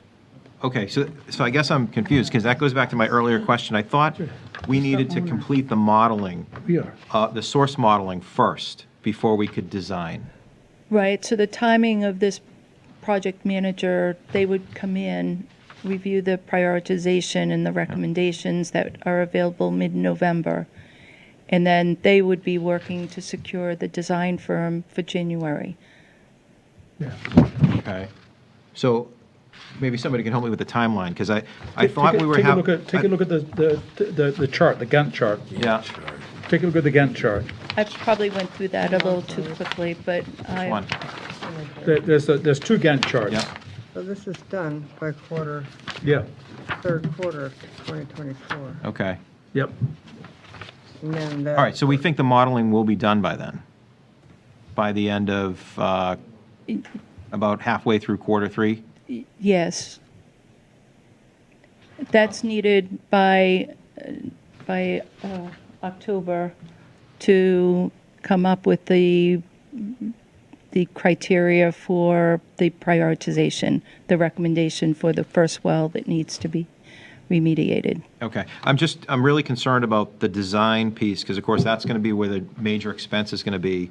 And I got to imagine that the price is going to be dependent upon what system we decide upon, and the system we decide upon is going to be based upon what's actually coming out of that particular well, right? So I think we have to have a good handle on what's in the ground so we can make sure we have the right solution, and I don't want to overbuild and overspend for something that maybe we don't need as much media for example, or whatever. But by the same token, if there are issues of watershed movement or the groundwater moving somehow, and we're building based upon an assumption that it's X parts per trillion, but because of some change, now it's going to be some different number. I just don't want to come back to the well, so to speak, later on and say now we have to bolt on this new piece because it was underbuilt, for example. Or do you see where I'm going with that? So I now is the time to get into the weeds, and I know I'm missing something here, but and I'm sure it's well taken care of. But I just want to be comfortable from where I sit to know that I know that the town's money is being spent prudently, because this is a lot of money and this is a big issue. And as Fernando has brought up multiple times, and I agree with him, everybody's going to be vying for the same equipment, the same experts, and that sort of thing. So we don't want to be feeling around in the dark after the starter's pistol is fired. In fact, I think it's already fired. So we're off to the races, and I'm glad we have the experts we have, but I just want to make sure I've wrapped my arms around the fact that we're doing this in the way that's going to be most effective, both for cost and for result of clean water. Right. So based on the water sampling that they've taken, they're going out to the PFAS vendors, and by August, they will have the recommended treatment options for each of the wells. They're all very different in that some will need the iron and manganese treatment, some needs just the PFAS. So they will have the recommendations for each of the wells of what's needed in August. And then it goes through a process of selecting which one, and it's different selection criteria that we might use with different weighted values. There's what provides the biggest impact, what is the most easily achieved. So there's all things that come up to, here's our recommended priority one well that we should move forward with. Just related, we'll be successful in getting the PFAS out, I have no doubt.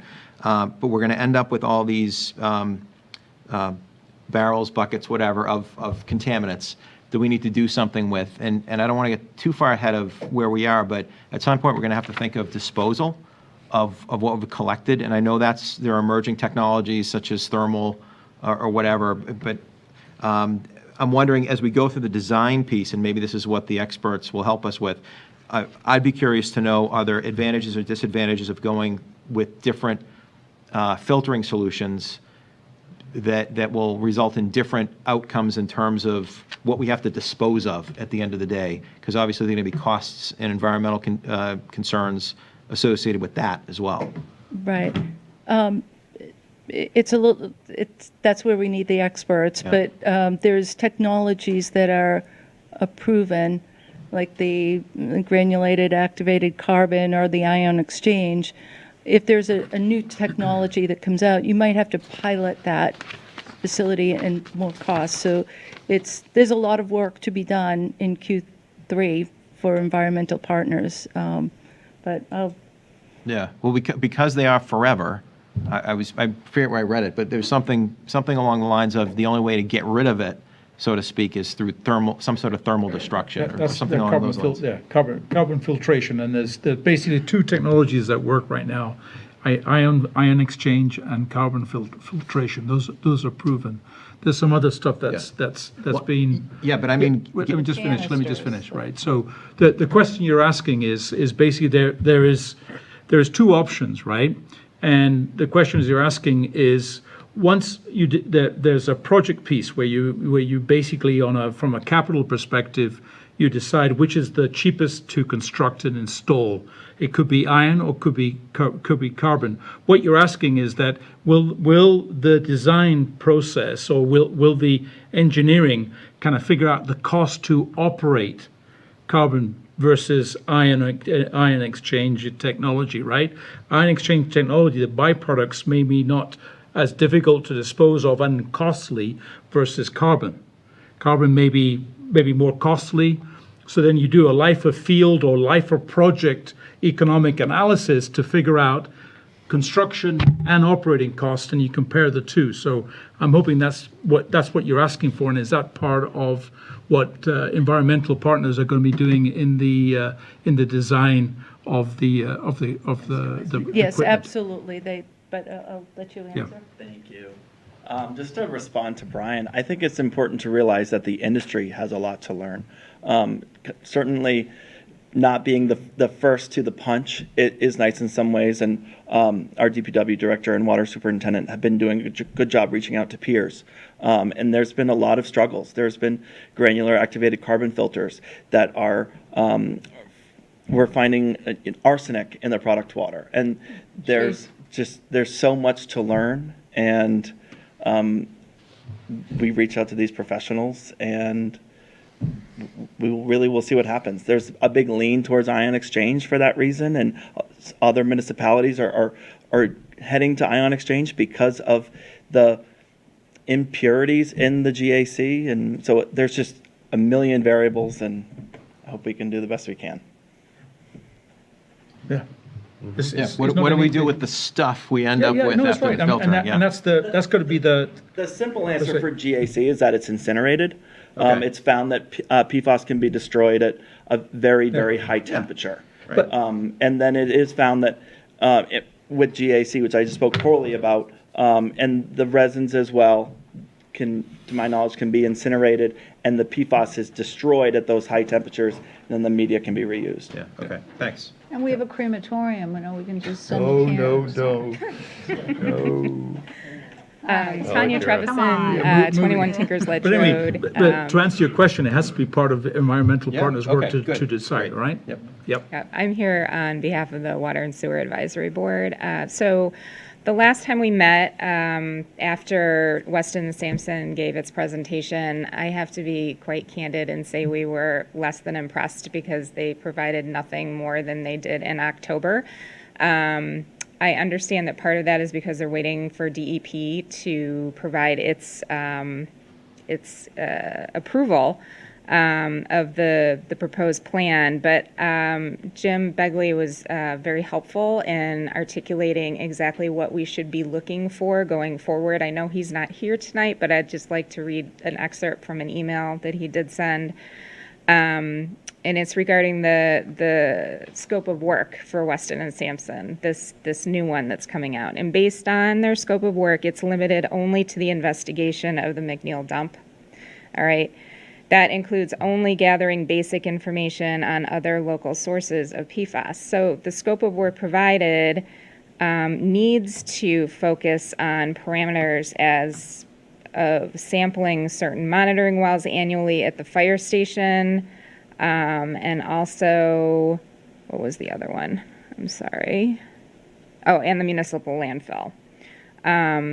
They already do have some monitors at the municipal landfill, right? But they don't have anything at the fire station, and both are likely additional sources of PFAS. In his opinion, the town should contract with Weston and Sampson to expand the investigation to the municipal landfill and the fire station with multimedia sampling, which includes soil, groundwater, stormwater, and materials, so that we can better understand and control the sources as they're coming into the water. Because even though we're going to be filtering the water, if you continue to have the sources, it will be expensive to keep filtering the water and disposing of the materials like you're talking about in the filtration systems.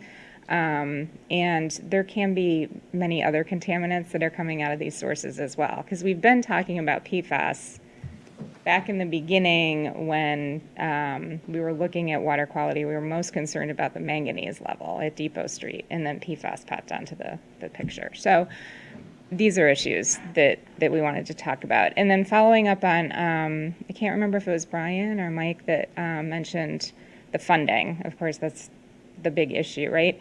Mm-hmm.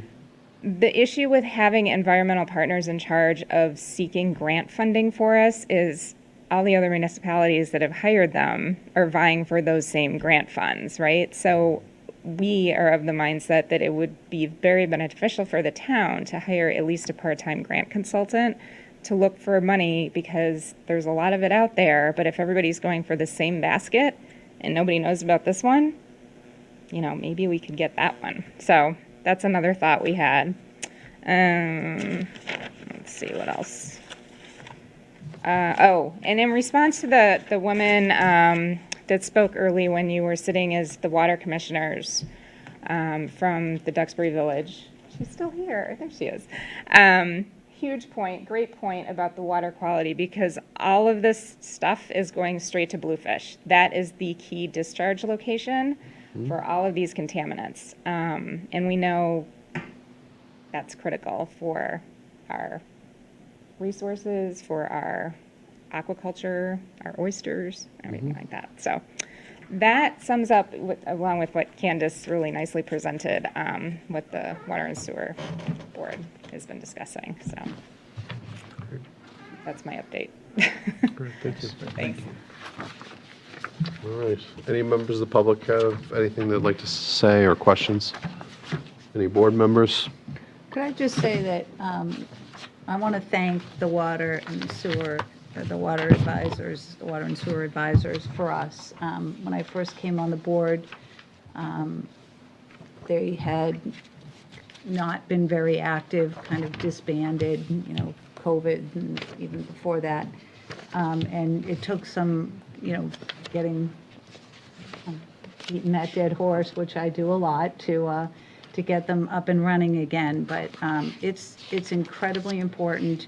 We value your opinions and the time and effort that you're putting in, and we really need you, and we really, I thank you. Thank you. Thank you to the Water Advisory Board, but also thank you to Candace Martin, Absolutely. the volunteer. Well, I put it right in there. She's not even on the Water Advisory Board. She's basically She's a project de manager at facto large part and of it. volunteered. That's excellent. Excellent. Thank you very much, Thank everybody. you.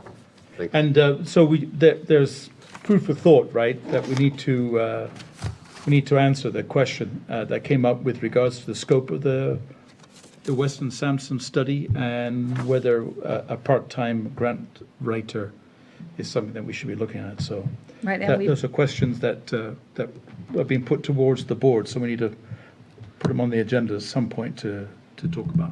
We do, and I think we've all acknowledged that whether it be for the PFAS or whether the coastal resiliency, or so many times we're struggling with trying to get grants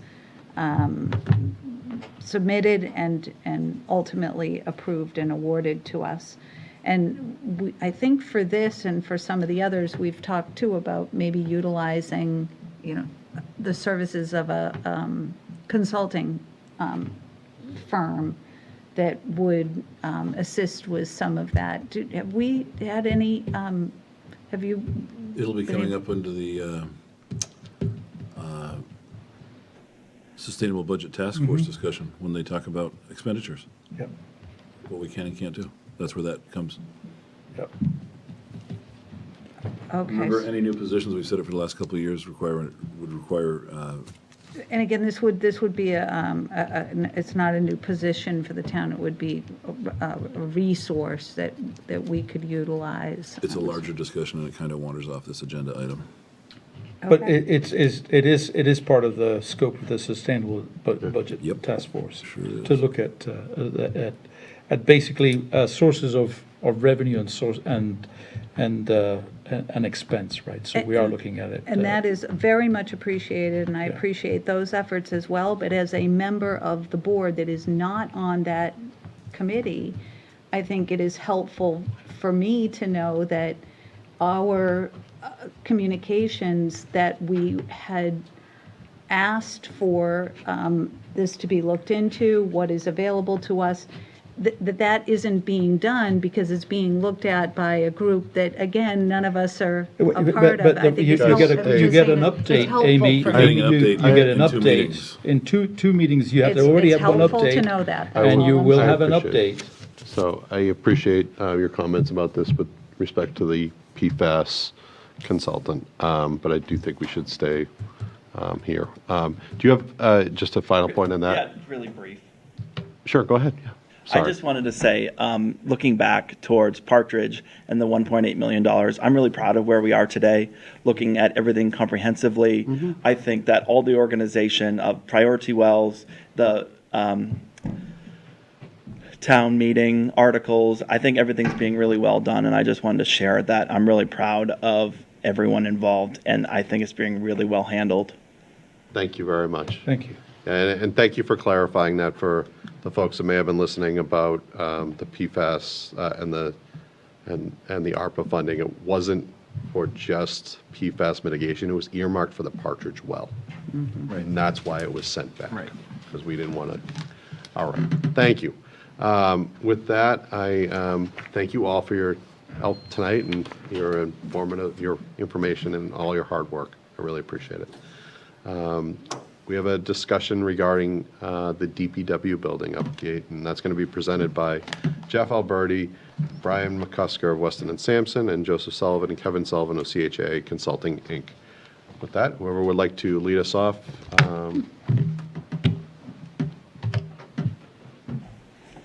Good evening, Mr. Chair, members of the Select Board. My name is Jeff Alberti with Weston and Sampson. Nice to see you all this evening. See you. I just wanted to provide you with an update on the status of the bidding process for the DPW facility. As you may recall from our last meeting, we discussed that we had been in the process of putting in cost control measures, but we were at the point where we needed to bid the project to determine what the current bidding climate is. As we've talked about, it's been a volatile bidding climate, and to determine if we've made enough reductions. And based on the results that we did receive late last week, we do still have much more work to do on the overall project to bring the costs within the budget. So I just wanted to kind of bring you up to speed on, where we were, where we started with this process, what some of the measures are that we took, what we've learned through the current bid results, and then what the next steps forward are. And you may recall back about a year ago when we met, we walked through the overall project, and we indicated that the project was tracking approximately $4.5 million over budget at the time. And there were obviously a bunch of reasons given. Just to highlight, it was generally related to the pandemic. And what we saw coming out of the pandemic were the supply chain shortages, labor shortages, high inflation, all of those really driving the construction market, or volatile construction market. And what we saw was some very historically high construction escalation. The hope was that we would see that stabilize and we would see a more competitive market, but we're currently not seeing that as we had hoped. So the team, though, through that process did identify cost control measures, working closely with the committee. Those included several items, including reducing the size of the building, and that fluctuated through the design process. So as you can imagine, in order to publicly bid this project, you have to put together a full set of bid documents. It's upwards of 200 sets of plans, of sheets, over 1,000 pages of specs in order to get a public bid, competitive public bid.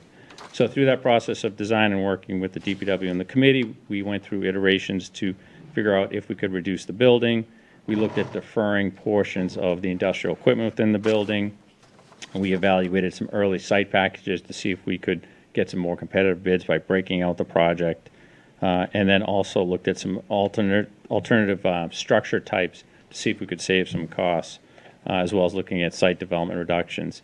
So we were initially a bit aggressive on our cost control measures, but as we put together the design documents and reviewed them with the team, we did dial back some of those cost control measures. We really didn't want to overcut the project if the market was favorable, and really the only way to determine that favorability would be to go through the public bidding process.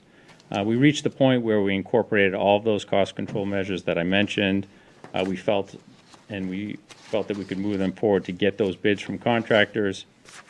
We went out to market, and unfortunately, due to that volatility, we weren't successful in meeting the 26.4 budget that was originally established.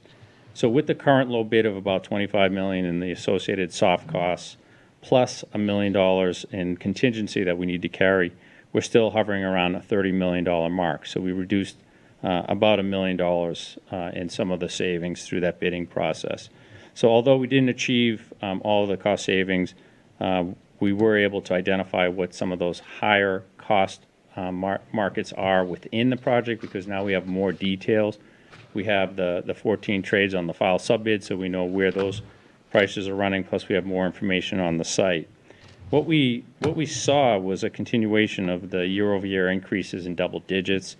So we had about a 13% increase in year-over-year pricing for similar types of projects, for DPW projects. What we did also have, and what we found, is that we had a really good grouping of bids, meaning we had 4 bids that were very close together. And while that indicates that the contractors are all bidding the same project and are seeing the project for what it is, we didn't get one of the low competitive bids that we've been fortunate to get in recent years. And in recent years, we've seen a low bidder who's really looking to get a project come in anywhere from 10 to 15% below the average prices. On this particular project, the low bidder was only 4% below the average bid price of those 4 bidders. So we didn't achieve that higher savings that we had hoped with by bidding this publicly. Sorry to interrupt, Jeff. I Sure. just want to understand, right? So the original amount that was approved was $26.4 million, right? Correct. Just for clarity, we went ahead and looked at, we did a lot of work trying to reduce the cost, right? And you went out to bid based on all that effort, all the cost reduction efforts, and you still came in at 30 million, Correct. 4 million over. Correct. Well, and yeah, when you first came to us and told us, basically that what was going on in the world, right?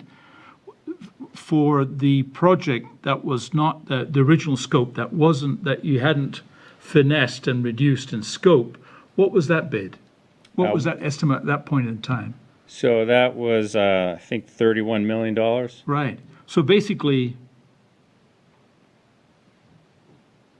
so we've achieved about $1 million in savings based on those cuts that I mentioned. Yeah, but we've reduced. We've taken a lot out of the project, right? So basically, what I'm hearing is that if we put all the stuff back, it's not going to be 31 million. It's going to be 33, 34, 35 million. That's what I'm hearing. Is that correct? Well, if we were to put in the original scope. Yeah. Correct, right. We've seen 3 consecutive years of double-digit escalation in the market. So it just continues. It just continues. But what we've been able to determine through that process is what is driving those costs. And now we have actual bids so that we can continue our effort of identifying where the hopefully low-hanging fruit is, that we can modify the documents that we have. Right. And seek another bid. Okay, so you got better figures. So right. We may have looked at optimizing in areas that didn't actually save us some money, but we put that stuff back in, and we look elsewhere in the project with the cost now that if we take that out, how does it impact the project, but also how does it reduce the cost? Right. And so certainly those are the next most important pieces, and there's several phases to the way that the project's currently set up with. The removal of the slope in the back of the site. Yeah. And what we're hearing through the bidding process is that there's uncertainty as to how that material can be handled and managed. And so a contractor will not carry that uncertainty. So that's an area that we can focus on with an effort to classify that soil itself so that there's no question for contractors on how to manage that material. We had a pretty sophisticated phasing plan that was set up for the project because the operations are behind. So with phasing, you add additional time to the project. You have the contractor just maneuvering their workforces in a less efficient way. We've identified that as an area that we can focus our efforts on. So if you look at those two, which I think have a significant impact, modifying the way that we're classifying that soil by doing a little bit more field work could be a significant savings with no impact to the operations. Changing the phasing to make it, instead of a 3-phase project, a 2-phase or preferably a 1-phase project, could be some inefficiencies for the operations for an 18-month period, but could save significant costs without, again, impacting the overall scope of the project. But that's not to say that, we still have a $3.5 million gap. Yeah. And we absolutely won't be able to just make that up with modifying the way that we manage the material on site. or phasing it. So we're going to have to work some more with the committee and the DPW to alter the plan in a way that can save additional funds. Right. And that's what It's- we're committed to, and that's what we're going to continue to work towards. Is the earth moving part, right? Is that something that we could do internally? I mean, we've got a lot of big trucks in the DPW organization that can move stuff around. We got loaders, we got stuff, we can hire equipment, we got operators. Is there things that we can do ourselves that we don't have to go out for to a contractor? That would save. Yeah, I know it's additional workload for the DPW, but it could save us quite a bit of money. Sure, those are certainly all things that would be on the table, obviously working with the DPW director. They are on the table. Well, they're going They to should be be on part it. of our discussions. We're going to be meeting with the committee to regroup and determine what is viable and what is not. And, yeah. and I think that knowing the condition, the type of material that's there, Yeah. and by providing clarification, I think that you'd actually probably be more beneficial for a contractor. If we can go through the process of determining the classification of that soil in more detail, because currently it's wooded, but we can get in there and Right. clear a way for that, they'll probably want to take that material and they could sell it and it costs significantly less. But that information needs to be provided through that bidding process is what we're hearing. I think, sorry, let me just let one last comment and I'll hand over. Bottom line is to find that 5 million, we've got to be really innovative in our thinking, right? So 3.5 million essentially is what What- is the yeah, gap that we're it- dealing with, correct. We- But yes, but we do have we to have be to. innovative, absolutely. I'm looking, who's in the committee again? Who am I looking at being innovative? There's, We've already. Sheila. Right, Four Sheila. members of the DPW. and Paul. then okay, all these guys. Amy, did you have a question? Yeah. Okay, thank you. All right, I Amy. yield the floor. Yeah. So when we talked about this before, we talked about utilizing when we're talking about classification of soil, are we talking about the size of the sand and whether that's appropriate for, say, use on the beach? Or are we talking about contaminants and then the cost that it would be incurred to dispose of it? And that's what's escalating this cost. It's the 'Cause latter. I think it's important to just say this stuff out loud, because if that's the struggle, I work for the town. I represent the residents of the town. So if that's the issue, let's say that that's the issue. So if we are struggling with that type of thing, I think we need to recognize it, say it, and talk about, yes, innovative ways to address that. If it's a contamination level, I question whether or not the sand cannot be reutilized on the site for parking or other aspects of the project for that soil. For the soil that is valuable, I have advocated, and I think the town manager's on board with trying, if at all possible, utilizing sand that would be suitable for the beach to protect our own beach. Yes. We tried, but that no longer became an option. Okay, again, not knowing that is an outcome. So I completely agree that we need to be looking at this. I'm so disappointed in these numbers. I can't even, and something that Fernando said and that you agreed with, and that I am very anxious to be, what he said was that if the budget was 26.4, we made huge concessions to bring that down. We reduced down the project significantly. Not something that we wanted to do.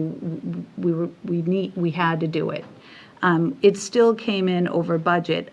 I don't want to go back out to budget with the reduced, if you found ways to save us money and what was driving the costs, I think it would be an unfortunate event to put it back out to bid at the scaled down version, and still have it come back over budget. So I think we need to go back to where we were at and kind of relook it, because we gave up a lot in that building to get that price down. And if we're going to be looking at reducing down other factors, maybe some of the things that we reduce can be back on the table. Sure. Thank you for your comments, and just there was several comments made within there, but just to provide a little bit of feedback on it. So yes, on the soil itself, it's not on the granular size, it's on the cleanliness of the soil. So we don't have any concern about that material being contaminated, but we need to provide to a contractor documentation that it's not, so that they can bid it appropriately. So that's one area that we're going to be definitely investigating. And then with regard to the scaling back of the building, I did want to just point out that we definitely made some concessions, which is ultimately how we received $1 million reduction. But as I mentioned in the beginning when I was chatting or explaining the situation, was that we made some reductions, but then we, over time, fed them back in. So we didn't make as significant a cut as originally thought. It being that we were seeing some positive signs in the market, and we didn't want to overcut your project and then give you a project that was too small if we didn't have to. So now we have the data. We have real numbers from 4 contractors. We have competitive numbers. They're over budget, so we will reject those bids. We'll have an opportunity to really dive into where those costs are. And I think all things are back on the table. We'll be working closely with the committee.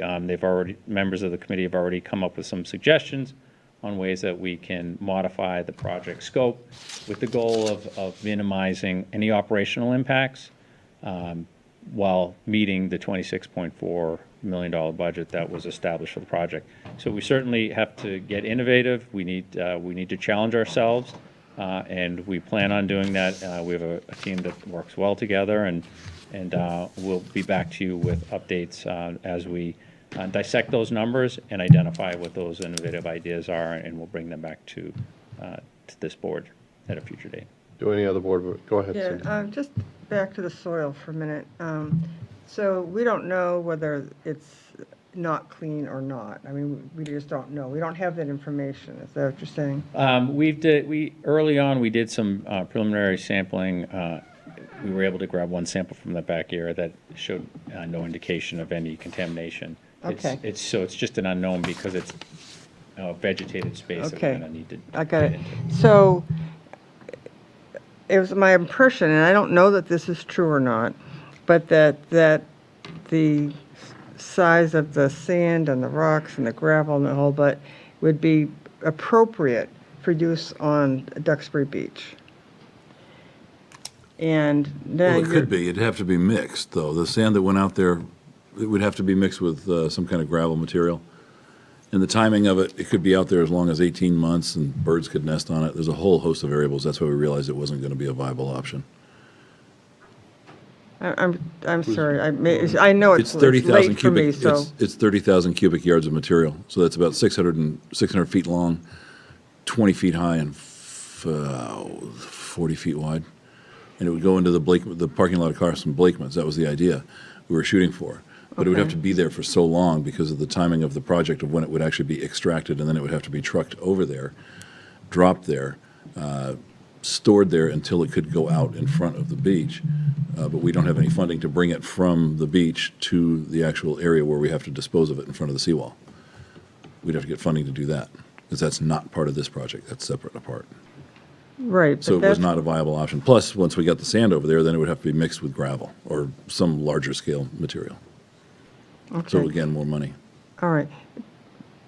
But there'll need to be funding to put material in front of the seawall anyhow. I mean, it's Yep. not Right. like it's going to cost extra if we use that. I mean, you're still going to, either way, you're going to need to provide funding. Is that- Exactly. Yeah. Yes.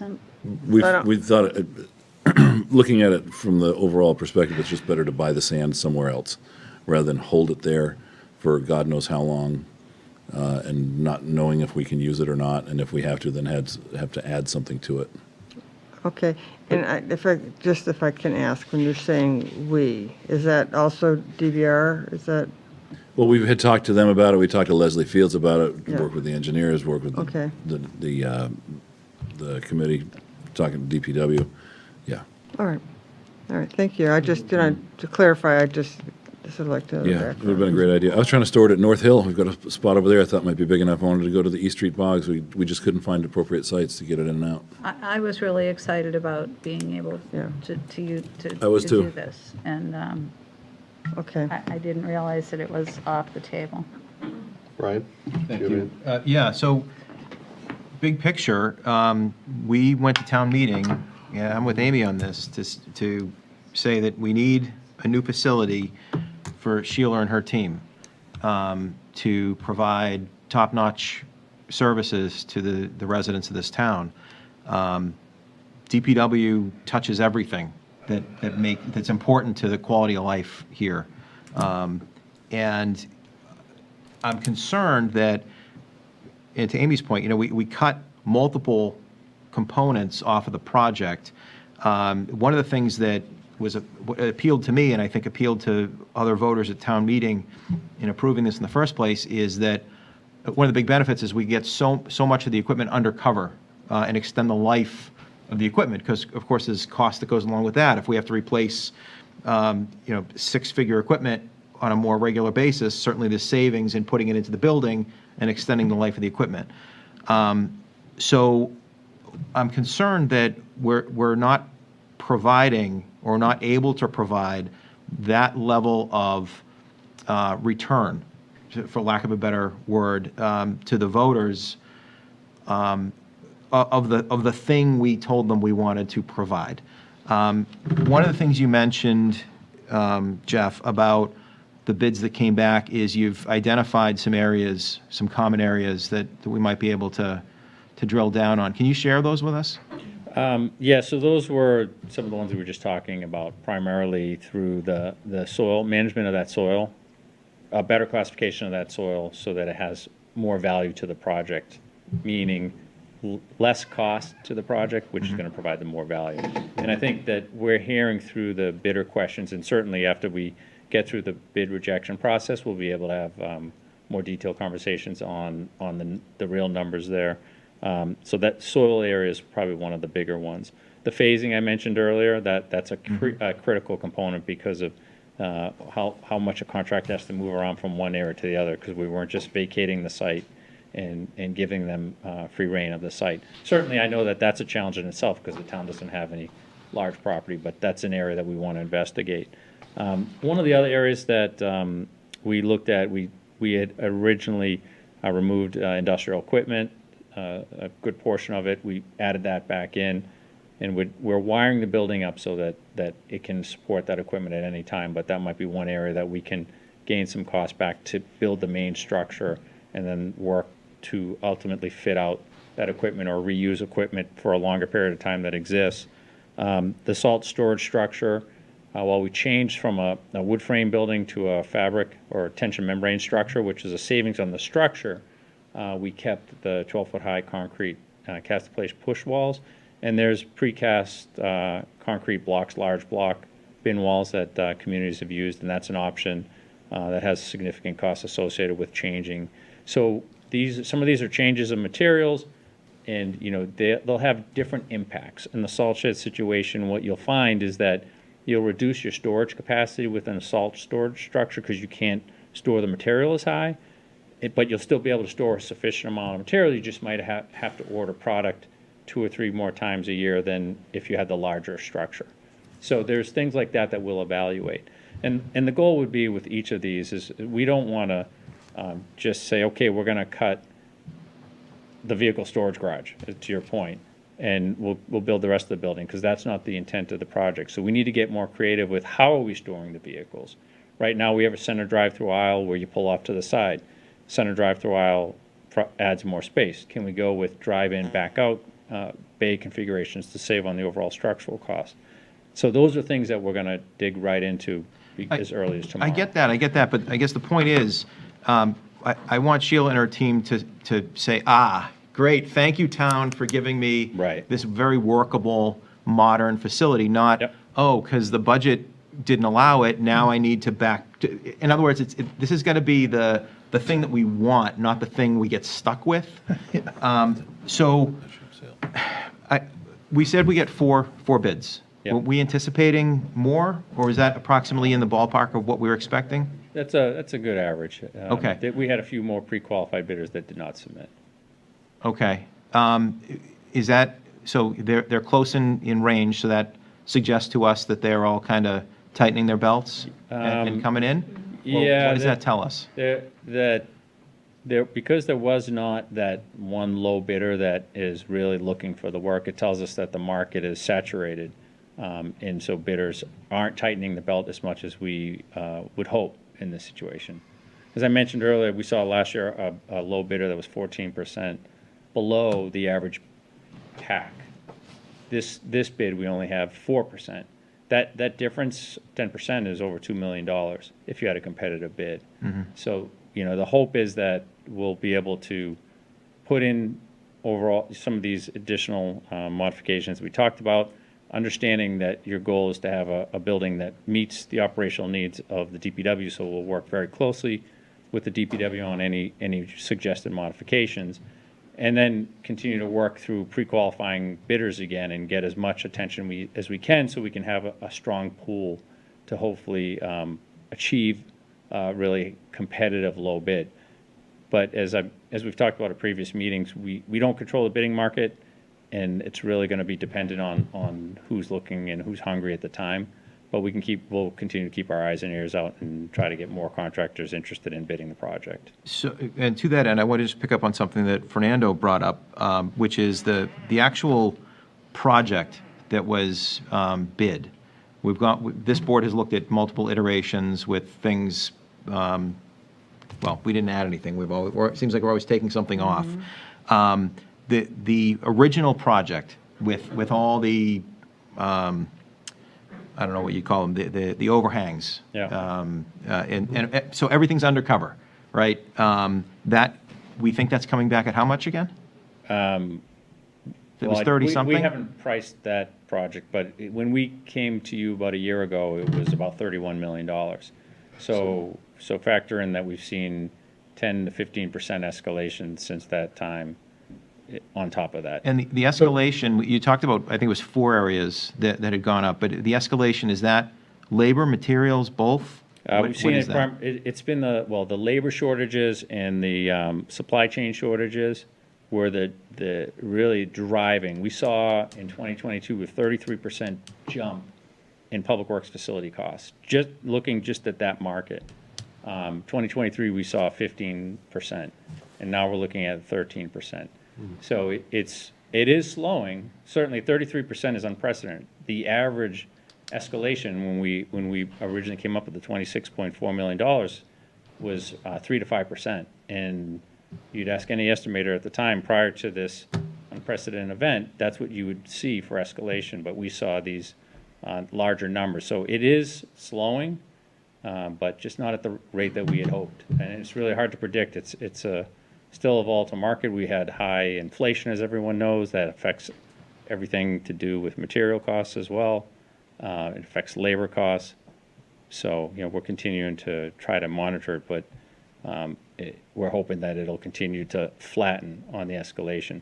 Our goal is to identify these modification measures and get this back out as quick as possible so that we can avoid that game of making a cut and then having that savings replaced by escalation. That's what we're fighting against. Right. We've been fighting against that. You say modification, though. Modification means cut, right?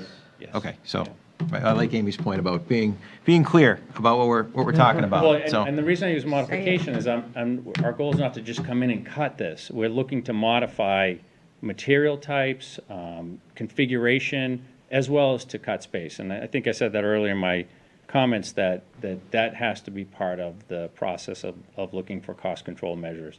It's everything from modifying to cutting, yes. Thank you. May I ask a final question? You may. You mentioned that each and every time, you redo plans and they go out to bid, that it's a big effort, obviously, and there must be a cost associated with that.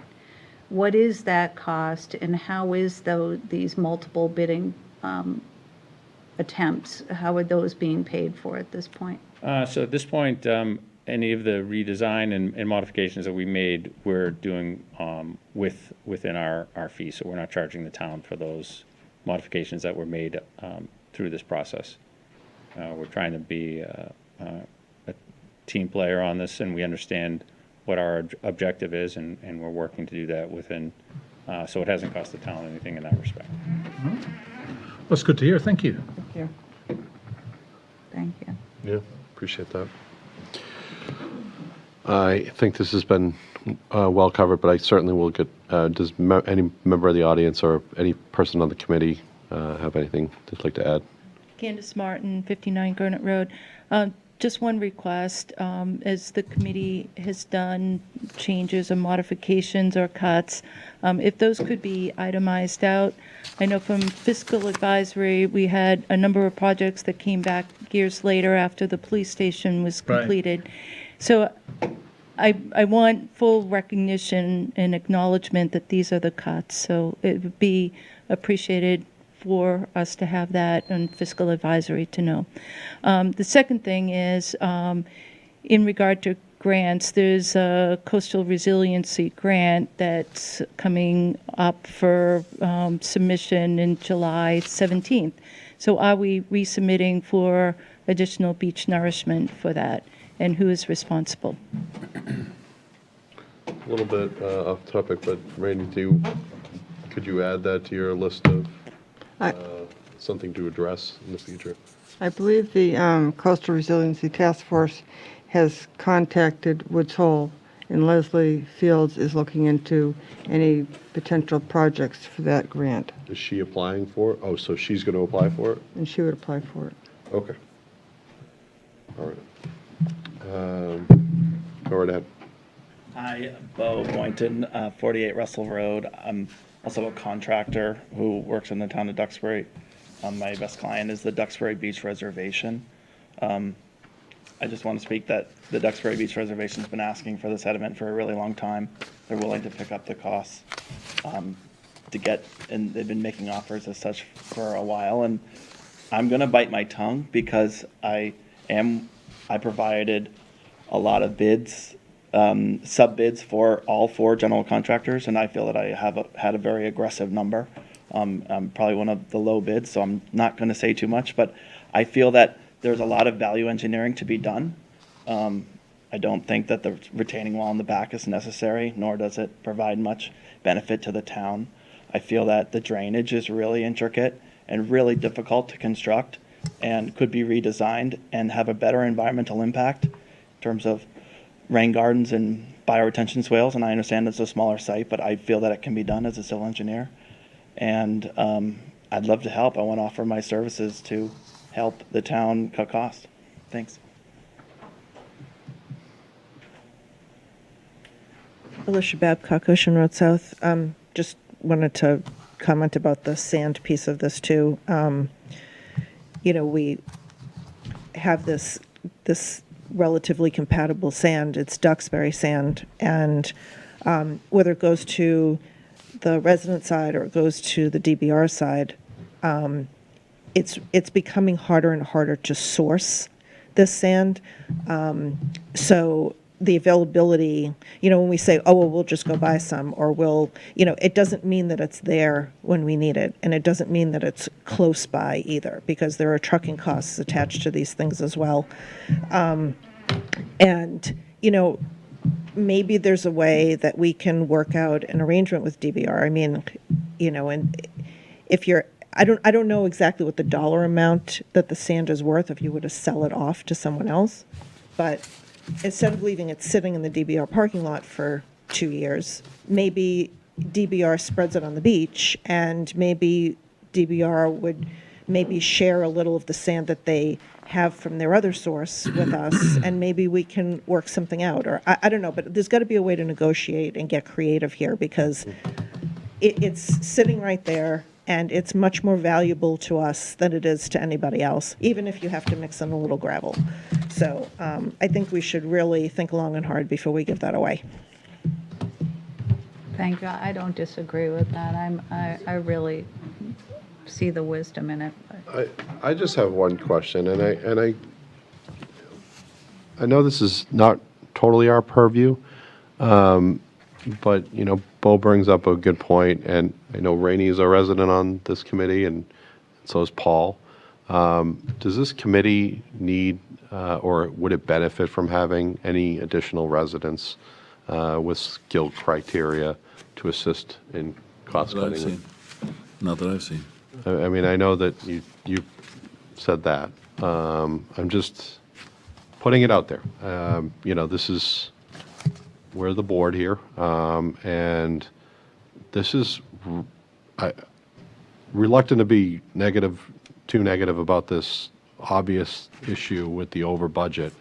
But there's people in this town that have skill sets that are, and I respect all the work that's being done here, but I just wonder if there could be other people in the room there that can help think outside the box and find out what is going on here. That's just, this number keeps going up every time we talk about it. I'm just looking for, I want this to work for Sheila and our town and the DPW. I just want it to work. And I fear how town meeting will feel about having to pay additional funds to fix this problem. Well, remember, let's be real. In 2015, town meeting shot this down when it was $16 million. I know. We waited 9 years. It costs $1 million more each year you wait. Yeah. I think to find a project that's going to be under $26 million, you're going to see a building that's cut drastically. Let's be realistic. I think we're going to kid ourselves if we think any other way. Well, Jeff has told you that, you know, we had a 33% spike because of COVID, and it's only come down to 13%. The cuts are going to be drastic. It's not. Is it going to be a diamond? No. Might be a gold coin instead, but it's not easy. It's not easy. But I'll certainly discuss that with the committee, the idea of adding members, and see if that's going to do something. There might be some I don't think adding members is going to make us find $5 million.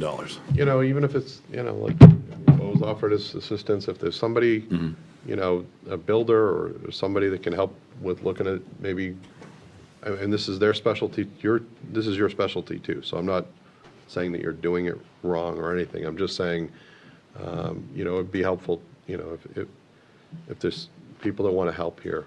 I agree, and I think, you know, bringing up the drainage and the drainage is a significant cost in this whole thing, and if there's a better, more cost-effective way to do the drainage by way of rain gardens and other best management practices. Also, we're in a zone 2 there, so we want to make sure that we are providing the most environmentally protective drainage. But, you know, again, I agree with you. I mean, we've gone down this road repeatedly, and if we need to mix it up, you know, which starts to become, you know, the definition of insanity. It's just going around and around. So mixing it up is not a bad idea, in my opinion. So I support maybe some additional membership. All right, go ahead. I won't go too deep. Just to reorient myself here a little bit. When we went to town meeting, or when we, meaning the town leadership, went to town meeting and said, hey, we need a new building or a new facility, we can build this for $26 million.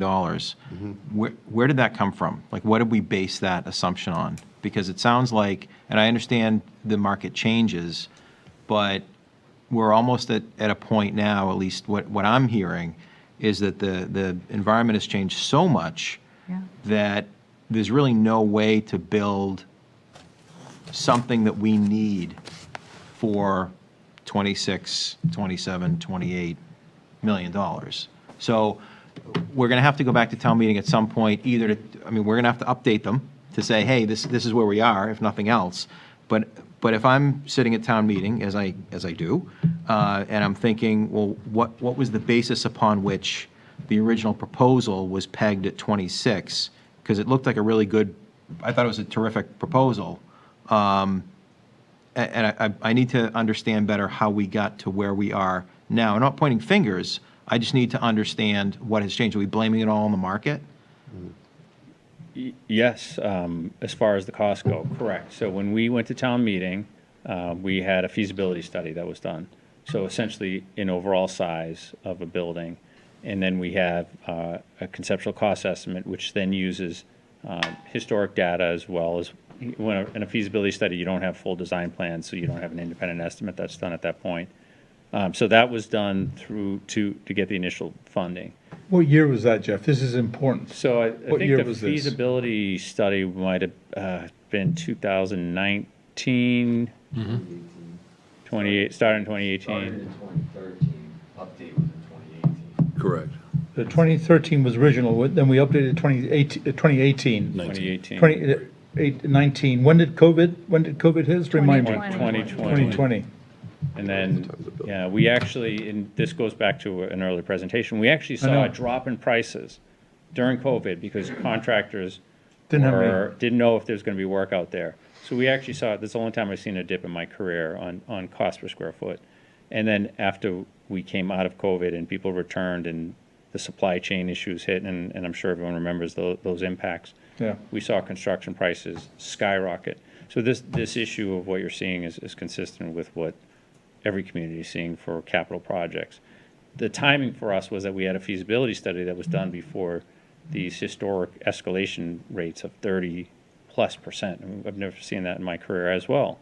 And then even 15 or 13, those are still significantly above industry averages, but coming down. So to your point, it was really driven by the timing of the post-pandemic cost fluctuate or spike that we've seen across all markets.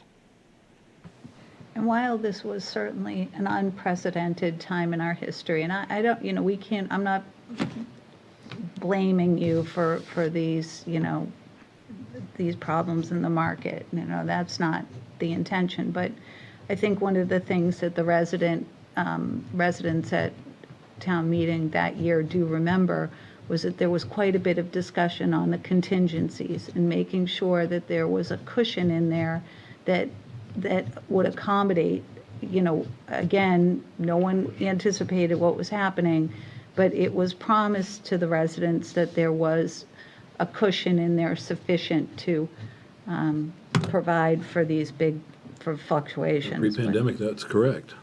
Yeah, and I don't mean to stand up here and try to make excuses. My goal really this evening is to, and starting tomorrow, is to look forward as to what can we do with the funding that's been approved, and come back and present to you with what those cuts look like. And at the time, I think we were carrying 6 to 8% in escalation, which was above the industry average. And at that time, we felt that we weren't expecting that kind of increase, and felt that it was more than enough to cover the normal escalation. Unfortunately, the timing didn't play out as we had hoped. Thanks, Jeff. I mean, these are important data points. We need to refresh everybody's memories, right, of what took place and what was the basis of your original bid, right? So, and what contingencies you had in there. And that was all based on 2000, when you did it, was 2018 data, right? That's what you based it on, your experience up to that point. And yeah, feasibility. So feasibility study. So you're pretty broad in your estimate. You're very conservative, right? And so need to make it clear if we need to do that, to go back and ask for additional funding, so that we don't end up with the last thing we want to do is end up with what Sheila has already, but it looks nicer, right? So we need to be able to articulate what happened, right, and to explain it, and yeah, needs to Need happen. a shovel in the ground here. Yeah. I'm Joe Sullivan from CHA. Amy, I couldn't agree with you more. The one thing I do not want to have is a building that they move into that they regret right out of the box. Exactly. That's the message that we are really trying to articulate. One of the things that Jeff indicated is that in 2018 to 19, the square footage cost was $390 for a DPW building of that size and nature. From 2019 to the January of 23, it was $890.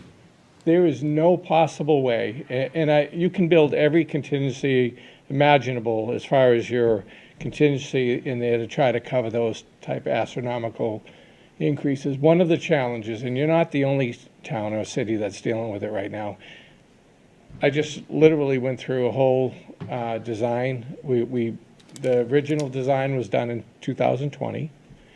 We went through the design and got it completed and went out to bid.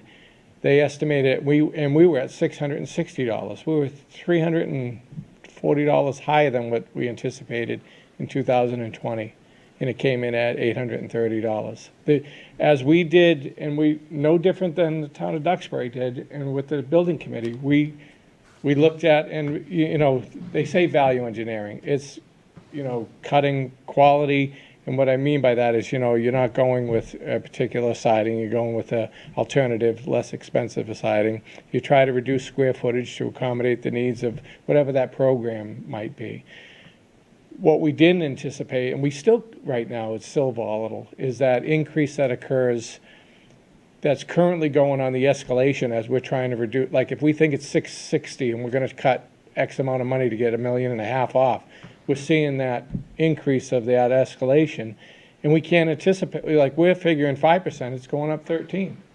That's something that's, you know, it's a number that we're trying to get a handle on, and the estimators are even having a hard time. And so what they're doing is they're estimating it even higher, so that at least if it's higher and the bids come in lower, they look like heroes. That's what 90% of the estimators are doing right now, and that's the challenges that we're having. To the audience that said that we want to see the cuts that are happening, absolutely. We're going to show you what base bid was, and then we're going to show you what we cut and what the cost associated with that is. And we're actually, what's fortunate is now that we have the bids in hand, our estimating teams are actually going through and saying, okay, this is what we estimated it to be. This is what the bid came in. Where is the variance, and what can we do to minimize that? That's the biggest thing, that the bonus that we currently have. And the good news is most of the contractors that are currently had bid it, they want this project more than anybody. So they will share some of the inconsistencies that we saw, whether it was HVAC, electrical, or site, and give us some insight that might be some cost savings that Jeff and his team will go back. It is affidavit and controlled construction, and has to, you know, fall under their guidelines as well. And they want to know what those cost cuts might be. So we're going to do everything we can. And the one thing I can tell you, time isn't your friend right now. We need to get this back on the street with whatever, you know, changes to this that we need to do to get a building that, you know, the town can utilize. As you indicated, the material being outside is not a good thing. Yeah, thank you. Alicia Babcock, Ocean Road South. I do some residential building. I know that's not in the same realm, but just conceptually, I can't tell you how many times we have architectural plans and they get modified on the job, on site, last minute with the contractor from that perspective, because they have other ways of making things happen more efficiently, more cost effectively. Sometimes they roll them out and they just say, you know, this is great, but it's over-designed. You don't need this. You don't need that.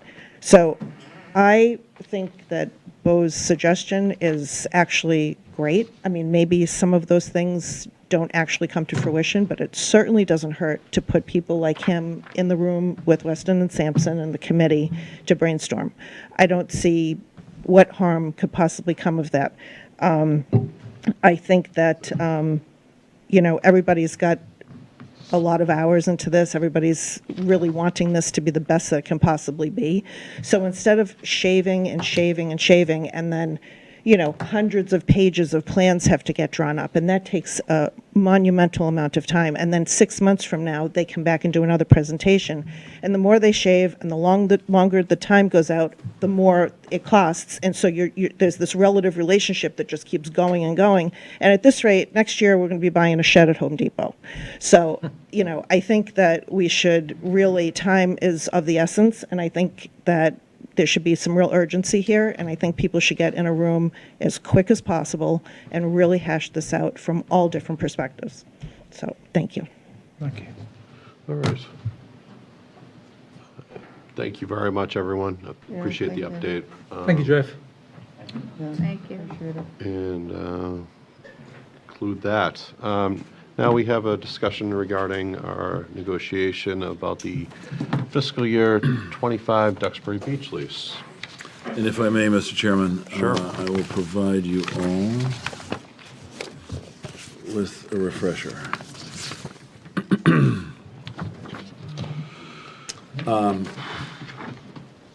The question came up at the last meeting about the predation program. And there was a proposal for some additional language to be inserted into the lease.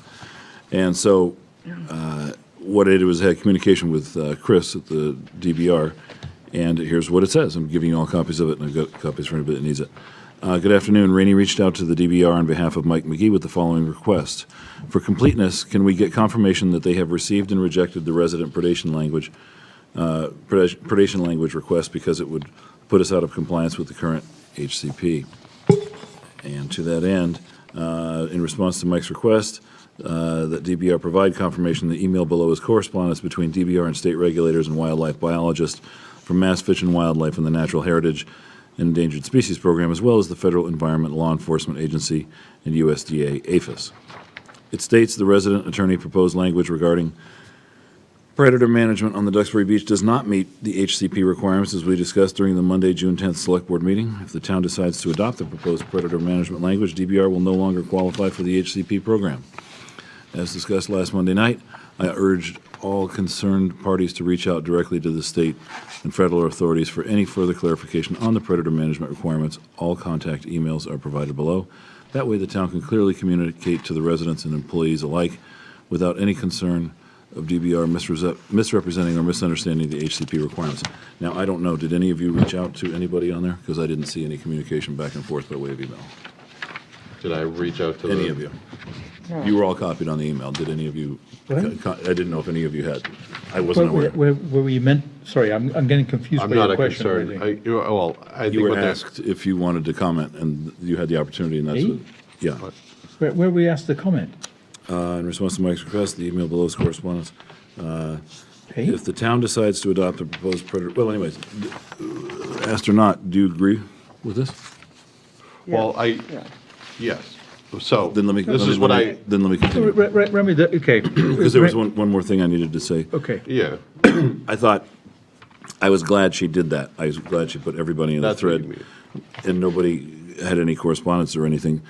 But what I did want to say, in the 12-plus years that the DBR has engaged in the predation program at Duxbury Beach, they have never given the town reason not to doubt the legitimacy or the truthfulness of their assertion that the federal and state regulators have required that the predation program be instituted in order to achieve compliance with the various permits and thus allow access on the beach.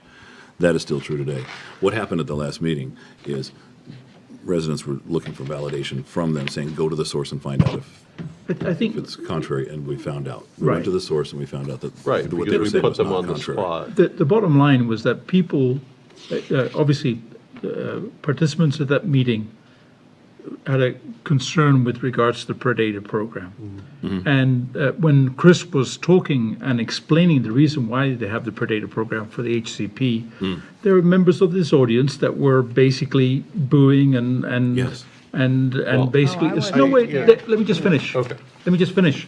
Asserting that Chris Lutazzi was not being truthful. I mean, I that's my impression. Mine too. That there were people saying liar. Those are the words I heard. And so that was my ask was, rather than putting Chris as the spokesperson, let us help the town and the residents who are frustrated about the predation program speak directly with the state and federal regulators. So we don't want to point. I wanted to get Chris Lutazzi and DBR out of the firing line Well, because she was very much in the firing line at that meeting. And you did. they You also, did. look, You did. your point was well taken, and I appreciate that DBR has offered to use their contacts to arrange for a meeting with folks that are concerned about predation. This email that I wrote to Rainey was to, as opposed to reacting to the requests from the residents on the fly, I wanted to just get in writing before we signed this lease that they had talked to the state and feds and found out that these parameters, the 3 parameters that they wanted about not using poisons and limiting the predator control activities, all these reasonable conditions would put us out of compliance with the HCP. So that was all that I was asking, that Chris confirm because the HCP was written, in December, approved in the winter, and is what's in play for this coming summer, rather than just having to rely upon off-the-cuff representations that have put us out of compliance. I asked for Rainey to just follow up with her and give her the benefit of the doubt, because she only had 6 hours to absorb it. I don't even know if she had that long. Right. So I wanted to make sure that it truly was going to put us out of compliance with GDP. So what you did then, just to be clear for everybody, was that you actually sent the requested modifications to the lease that was put together by the team here that was presented, right? Yeah, Chris did. So, You sent them where? To Chris. I didn't send it, yeah. Oh.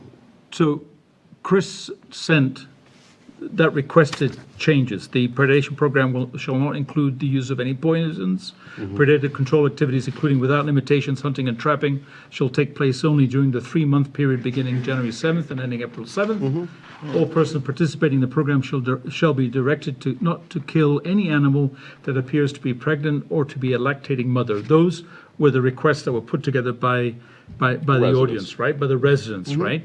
That request was sent directly to Carolyn Mostello for review, so that asking her, if we put that in the lease language, will DBR be out of compliance with the Habitat Conservation Program? Yeah. And the response from the state was Yes. yes. So we didn't arrange the meeting, but we got the residents to be able to ask that question. Correct. To the regulator, and the answer is, we got an answer. and So DBR is out of the picture. We've communicated directly with the regulator. And I think there's an ongoing issue with this. Obviously, we've had 2 meetings there was a lot of discussion. Carolyn Mostello was actually here at the first predation That's meeting. correct. And I think, as I understand it, based upon Chris Latazzi's statements, is that it's a topic of discussion with the HCP. And, I hope that it's a continued discussion. There was a lot of discussion. It was perfectly appropriate. There are residents that are offended by this program. Yeah. And I hope that it's continued, and I appreciated that Carolyn Mostello stuck it out and listened to how impassioned folks were about how just offended they were by the fact that we're killing animals to protect another one. Right. And not we, but that APHIS is contracted to do this. Right. And it's not we, as in like the town of Duxbury, but that this occurs within our town. Right. And it's required by the state and the federal authorities. Right. So, Can I just say that I was not here for this meeting. But I did hear the presentation by Carolyn Mostello at the previous meeting, who made it extremely clear that that this program was a requirement for us to keep the permit, or for the reservation, all of us, to continue to use the beach as we would like to. So I think it's very disheartening and unfortunate that DBR continues to take a beating for this. As I understand that we are the people that folks come to when they have a problem, and we can sit up here. We don't have a say in this. No. I don't think any one of us sitting up here is in favor of this predation program.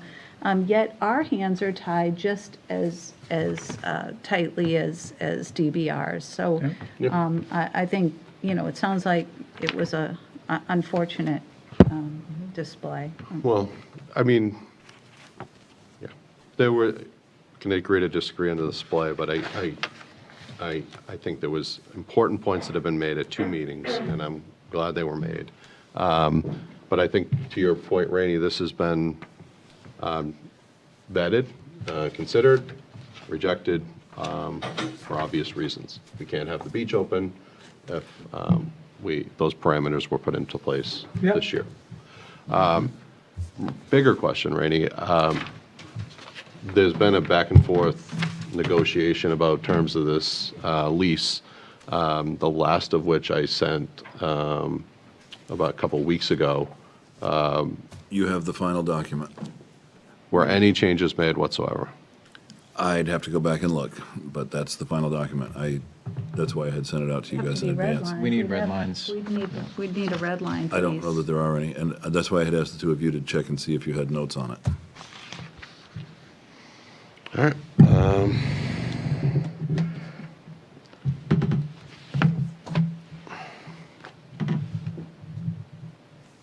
Was there any communication about any of these changes when it came back? Did they say, we accept them? Did we reject them? Let me take a quick look. Or are they all rejected? I would assume that that is the only way that we can have a clean copy, is if this was, Completely rejected. yeah, there are no changes. 'cause- Correct. Yeah. Well, we know the dates were changed, That was it. which has to change. Where's this final version that we just got? The final version Someone's- is, let's see if I have a paper copy. It was only electronic, Yeah, it was electronic. and it's a PDF, so you can't redline it. No, you can't. I mean, quite respectfully, I don't think we have any choice but to sign it tonight. Yeah, quite- July 1st is Sunday, I It's believe. July 1st when you get it done. Yeah, right? I mean, unless we're planning another meeting this week. I'm going to wait, I want to hear what, I'm not fine, I wasn't sent any red line, I was sent only a PDF. So, is there anything, I any suspect- commentary whatsoever regarding? no, the just edits? attached, please find the 2024 lease agreement. I suspect, remember the last time we tried to do this, we were told to go Yeah, and jump off the bridge. Yeah, and that has been represented to this community as well, as Yep. far as I'm concerned. Yep, they told us, we're the landlords and you're the renters, so we basically define the rental agreement. If you don't like it. Here we go. Oh, here we go. What do you Let's say? see, hold on one sec. 1 second. I believe when discussing the applicable provisions, Brian had suggested that this term could be used to define all the previously listed requirements or regulations. I didn't see that we had actually defined it in the beginning, so not clear on how we could use it further down in the document. I wasn't 100% sure this was the suggestion, so I've left it in the edit mode. The rest of the edits have been made and track changes. Well, let's see. Track changes. And that was the one I sent to the two of you. I did not get that. What? I did not get that. I didn't see a track change version. I just saw a Yeah, final version, or what was yeah, proposed. we in all the got final. it from Michelle.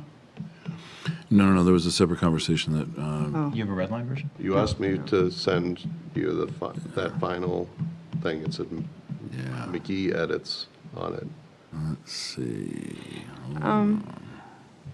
I don't recall seeing McGee edits. No, you wouldn't. No, they didn't go No. with everybody. We were probably a part It of would've- that. it would've been a violation. Great of violation, open so I meeting, think it's so- just so it just was- Mike and Brian, the two lawyers Thursday, working on it. Well, there's other lawyers in the group. When did but I send you guys the last version? Those two. Do you know? Friday. I don't know. The one where we had the three-way conversation between the three of us. Before that final. Looks like the 13th. Okay. Yeah. Well, Cindy makes a point. We are up against the July 1st deadline. We can either do one of two things. We can vote this as has been sent, or we need to schedule another meeting. And I think there were no prior to material that. changes. None of the changes were material in Yeah, nature. I think I'm ready for a vote. I think we've made some good faith suggestions, and that's it. I think All we right, move on. so you're comfortable, Mike, with your edits not being incorporated? I'm not, but But that's the way it is. I I have a question, because we weren't privy to what those Yeah. changes might have been, Yeah. and whether we are, the three of us that were not working on it, would have even accepted them. I Yep. mean, it's sort of an odd process, isn't it? Yeah. To not have hit a Right. working thing, so maybe I wouldn't have liked them. Maybe I would have, I'm just saying. I'll give you, I can run down some of the No, bigger. no, not important. I think maybe going forward, maybe we need a different process. Council And, advised us not to negotiate leases in public. Well, maybe the process she's going to suggest is in Executive executive session? session. We negotiate it. why can't we talk about it in executive session? I don't know we that did it that falls last under one year. of the 10 categories for executive session. All right, well, I don't know. This We is, I'm can't just, talk about it in public, and we can't talk about it in executive session. you I know, guess we just can't this- talk about it. we just can't talk about it. And That's why we do so, it in two of us are going to know what's going on, and the three of us are going to be in the dark. So my question then is there, you made some good faith suggestions, they weren't accepted. Is there really any material, is it going to make a material difference to the town or the townsfolk that your wording is not in the lease? Yeah. Yes. Oh, so what was the What What was the material answer? changes What- were what- necessary? Well, one of them in particular, I can tell you, was at the cost of the town. That was added in there 4 years ago. I know. And we asked to take it out. Oh, yeah, that wasn't going to go out. Well, I'm sorry, what is at the cost of the day? Anytime they have to call for a detail at the police department. Well, it's- they- yeah, anytime it's they have to broader call than the that. police department, I'm giving you a specific example. Yeah. If they have to call for a police detail, we incur the cost if we can't remedy it ourselves Yeah, beforehand. exactly. That was what happened last year. Yep. Well, and that was probably during a time that we were monitoring the speed of the people going back and forth to Gurnett, which has On a road that's not- spurred other conversations on how to get, yeah, okay. That's an example. Another example is requested there's that whole paragraph in there that says that the town must do X, Y, Z, and if they can't remedy it within a certain period of time. That's right. They can choose to do it on their own, and then we have to cost. I wanted a reciprocal clause that said if they violate something or essentially the same language, but simply, but certainly rejected as well. That's just an example. They added, there's provisions in there about, for lack of a better, they added climate change or sea rise and something else, and something else to the lease there, as exceptions to being able to. What? I have to look at it. I don't know why I don't have it in front of me. Does anybody have a copy? Here, I'll pull it up. Someone, Here, right here. someone took it. All right. I mean, is it permissible to talk about it now? Yeah, I can tell you exactly what's going on here.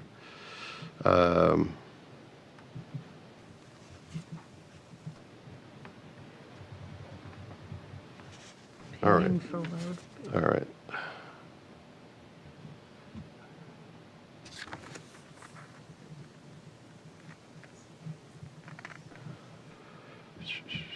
Okay. Here it is. Yeah, so the town agrees that it accepts the premises as is, whereas condition as of the date of the commencement of the term of this agreement. In the event that during this term of this agreement, the condition of the premises material changes as a result of weather or other like natural causes, such as, but not limited to, a severe storm, flood, erosion, or earthquake, which materially affects its enjoyment of the premises, and excluding, for the avoidance of doubt, so this exclusion, impacts of natural wildlife behavior such as the piping plover or nesting. We understand why that's in there. Or rise in sea levels. That was added this year. I asked that it not be added. Or of public health, that was added during, that was before, that was probably COVID. Or of lack of egress to the premises by roadway or bridge. That was added this year as well, that exclusion.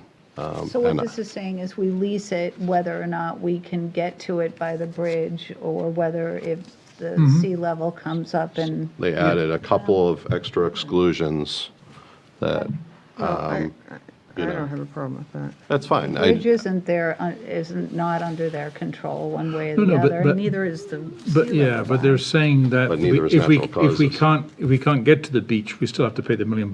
Right. Well, I mean, it happened once before.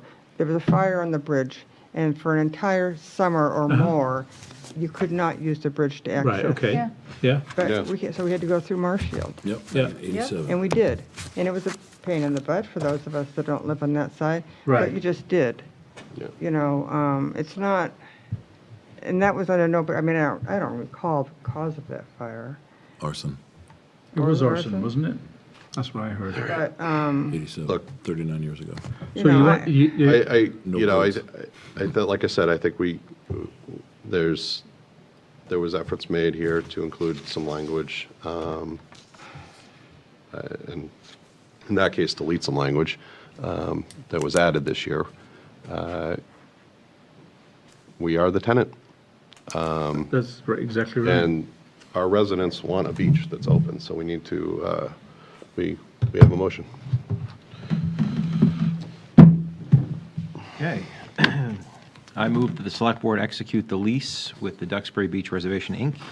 and the Town of Duxbury with the term beginning July 1, 2024 and ending on June 30, 2025 in the amount of $1 million. second. All those in favor? Aye. Aye.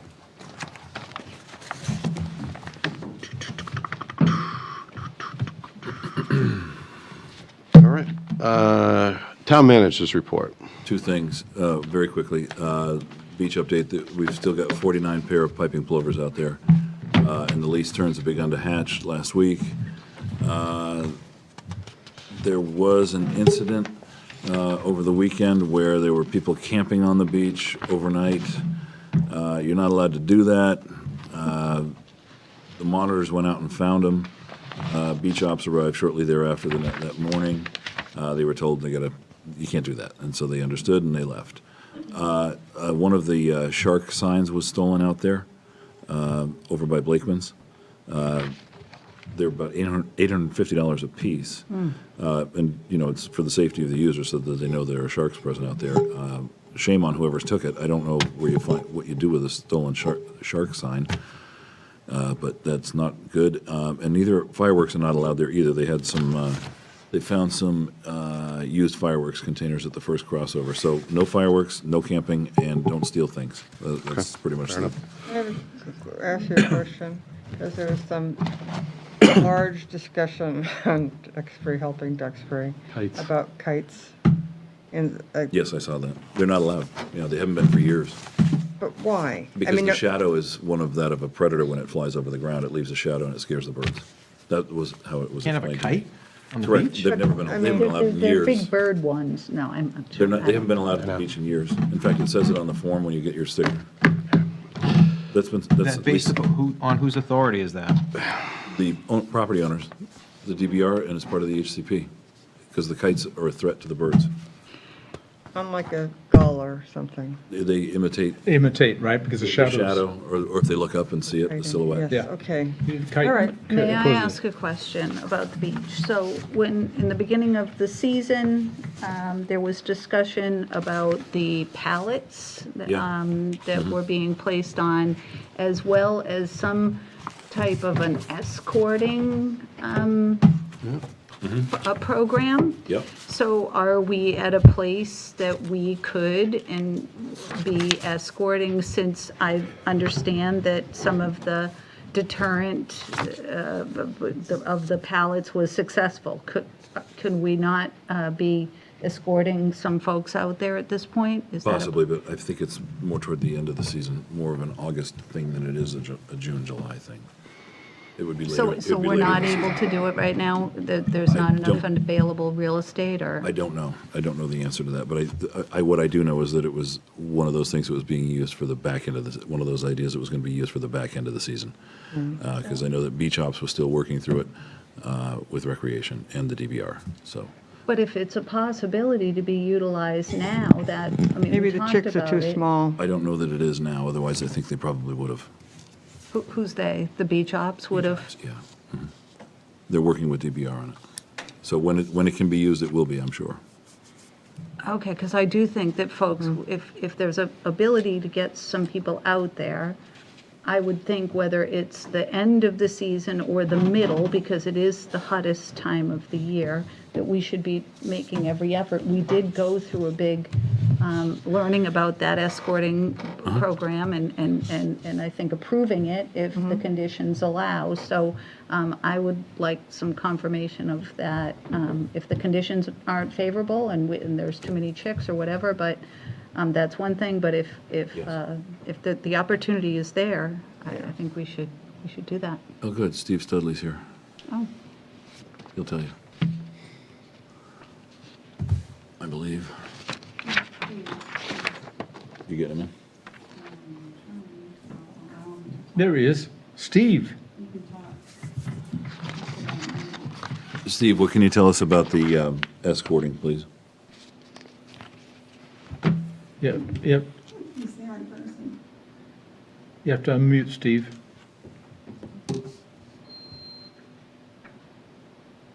Maybe he stepped away.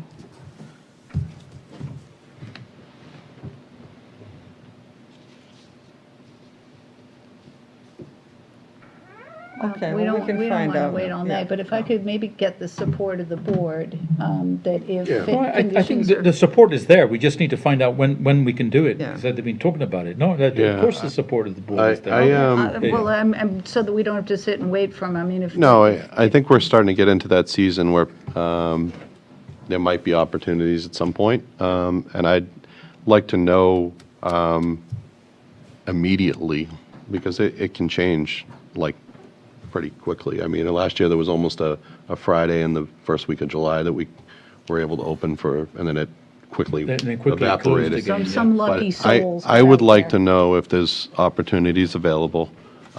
You want to know before everybody else, so Yeah. you can get your car out there and in And before- position, right? No, I just want to know what opportunities available. No, I'm joking. And you know because I'm I think joking. everybody wants Totally. to get out there. All right. They do. I agree. And let's give them the opportunity, if the opportunity is there, Yep. sure. If My car. I DBR could gives walk us up an there, no problem at all. opportunity, Can you I'd like to know that we can, Here's the You last go- part of my go report, on if the you don't beach. mind. With regard to the seawall, you had asked for an update from Pat, and I've been trying to get him here, but he had a conflict this evening, so I'm here. okay. A quick summary of where we are. The MIPA certificate was issued on September 8th, 2023. The Duxbury Conservation Commission orders of conditions were issued in January of 2024. Filed the pre-construction notification with the Army Corps of Engineers under the Mass General Permits 7 and 9 on January 16th, 2024, and received the first email back from the Corps on February 3rd, 2024. Pat attached all of the email threads that he has had with the Corps since February 3rd. They are in your hands right now, and yours too, Alicia and Candace. These emails include all of the questions and the requests for additional information that I have responded to, and they should hopefully give anyone that reads them a good understanding of where we are. At this time, I believe that we are waiting on U.S. Fish and Wildlife response back from the Corps. If you have any questions, please let me know. What you need to know is Pat and I have had multiple conversations on this. He and I are both of the opinion that this project should have been out to bid probably a month ago. What we've experienced is a back and forth between the state and the feds and people going on vacation in the middle of the summer. So he had been asked by Sheila Scarzy to provide a timeline, and he wrote to her, this is exactly why I'm always hesitant and never wanted to provide timelines for this project. I expected authorization, and this is him writing this last Friday, I expected authorization to proceed from the Corps months ago. Unfortunately, we were at the mercy of the regulators, and there isn't anything that we can do about it. Maybe state or federal delegation can help, but I will not put pressure on them myself, as I find that tends to hinder more than help. I've done everything I can to push this project through the permitting process, but they move at a snail's pace, and they don't seem to care about the urgency of the project. And from my perspective, CZM's only role looks as if it's to block every coastal project that isn't beach nourishment. So that is what we are up against. This guy is moving heaven and earth to get this done. Every piece of correspondence that he's had with them is in your hands now, so you can review that, and if you have questions, I suggest you reach out to Pat directly. I don't know if I can answer it, but I can try. So, from what I can gather from, You need to understand, I haven't read anything in there except from when it originally came out. so, what's that? I haven't read these emails since they originally came out. so- Okay. So, from what I can see here, it looks like it is the fisheries that might be holding this up. Is that what you see? Could be, yeah. Okay. And this is from Roberta. Birdie, yeah, that's her Birdie, nickname. yeah. Yep. When you see it signed Birdie, that's Roberta. Yep. But she And works on, for on May fisheries. 16th, No, she yes. said that she was still awaiting the Endangered Species Act determination and that they're extremely understaffed. Yes. And then Pat had an exchange with her back on March 1st, that the comment period was going to end on March 12th. Respectfully, you don't need to read it back to us. Is there a question? Yeah, so I guess what I'm saying is that, it seems here like we should have had a response. Even Birdie is saying that we should have had a response by the middle of March, which is what you and Pat had sort of Totally agree. estimated. Yes.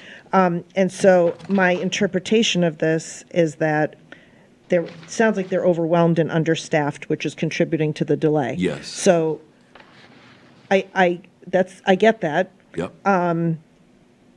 But other than Pat reaching out by email, is there anything that you or he could do, or the town in any way, to kind of ask for a meeting or do something? Because I'm concerned about. There is, but it wouldn't happen until after July 8th, at least if it were to involve me.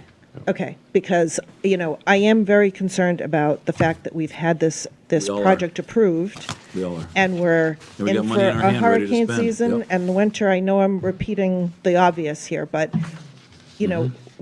what, God forbid something did happen and we don't get this done right now, okay? And we've been promising people that it's coming and we're going out to bid this year and all of this. If we were to lose houses or property or something in this window here because we're waiting for people that are understaffed to give us answers, what is the liability on the town as far as that is concerned? I mean, like, is there? I mean, doubt there would be Are any we because we're concerned doing. about that at all? We're doing everything we can, as you can see. We're not an impediment to the process. We are the process. We're trying to get it through. Right now, the problem is the state and the feds. Alicia, I'm with you, and reason I wanted Pat here tonight. I understand that he has a conflict, and I'm going to stay on it. I think we need to take this up a notch. I mean, there's the safety piece of this, but now there's also, I mean, we hear every year the DPW building goes up $1 million. I mean, we're running up Well, against that too here, and this is coming out all out of our pockets. Well, I have some very strong concerns about people potentially putting other priorities ahead of safety Right. and people's homes. Right, That is strikingly concerning, right, and it should be concerning to everybody that voted for this right, and supported this, right, because they cared about homes and safety. right.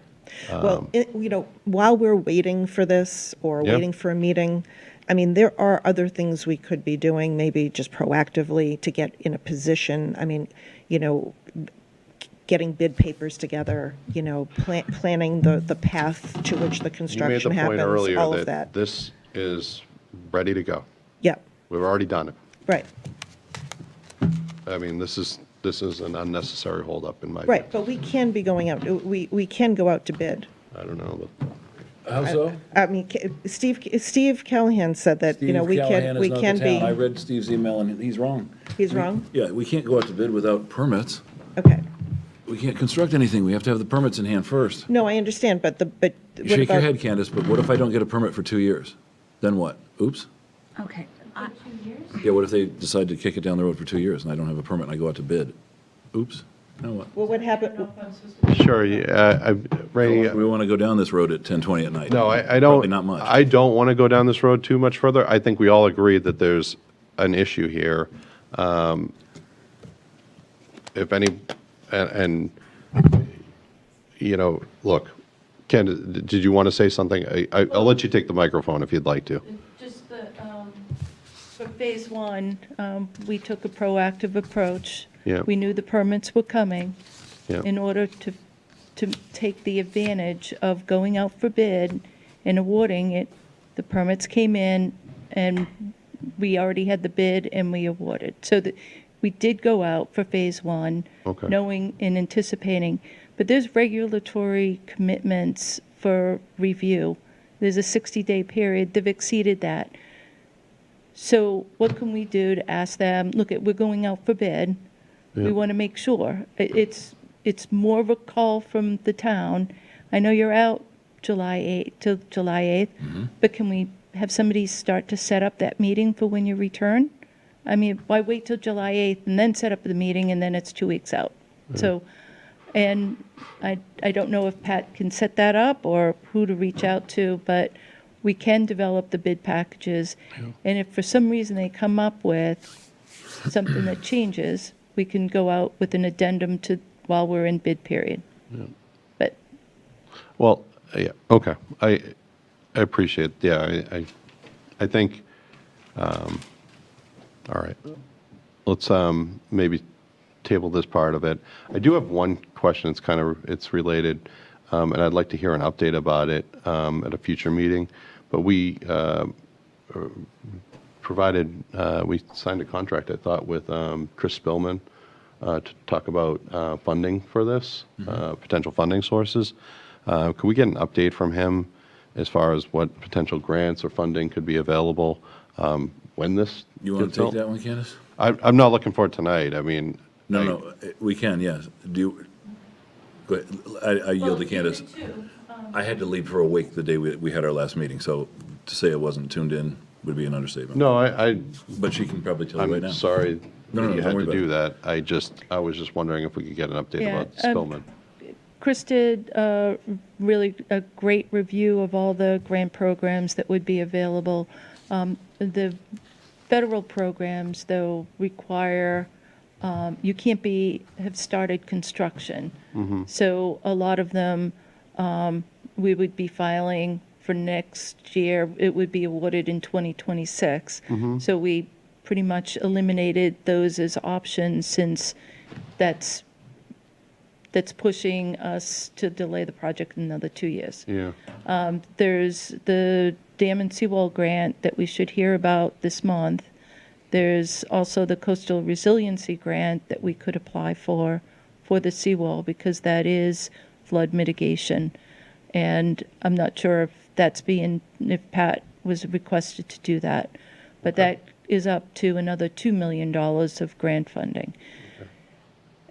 What he did in his assessment of the grants that could be used for other coastal resiliency projects, but it's also a good benchmark to even look for funding for other grants that the town could be qualified for. Well, this is certainly the biggest coastal resiliency project that this town has probably done. So, That's for sure. It would make sense to apply for it. Well, thank you. Maybe we can get that on the agenda for before the 17th is due, that grant? Yeah, Or just, I don't want to, so I want to I be. think we can, because I know we have one blocked out for the Sustainable Budget Task Force. I don't know who's going to apply for the grant you just mentioned. I have no idea. Can we ask Pat Brennan to do it? Yeah, on the 8th. Yeah. Yeah. Oh, Rainey, I'm also trying to protect your vacation here. No, I understand. I mean, I'm not Don't trying worry, to schedule. I'll do that. I'm not trying to. I do appreciate it. Yeah, I mean. I don't have you're anybody. entitled to a vacation. Nancy's right out straight. I don't have anybody to delegate it to, so. Yeah. And while I feel the need to just, these guys are stakeholders, they're residents, they've sat here all night, it's 10:30.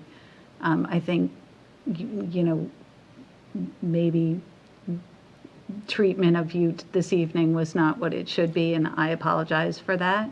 If I was discourteous, forgive me. I think it's, And I'm I on think it's vacation. late, and I think we're also struggling with several projects that, feel like we just can't get them off the ground here. So I think there's some frustration. So I apologize. Is there any chance that Chris Bowman will make the application? And is he under contract? Not anymore. I So think the he's all question, done. you don't have to get up. The question done. was whether Chris Spillman could do it. I don't think he can he? Isn't he done? That's under his, he does that. He does. No, but I mean, we're done with it. Funding is done. Yeah, the funding's done. And now. Right, but he has the capability and the knowledge to do it. So This is doesn't my point. Yeah.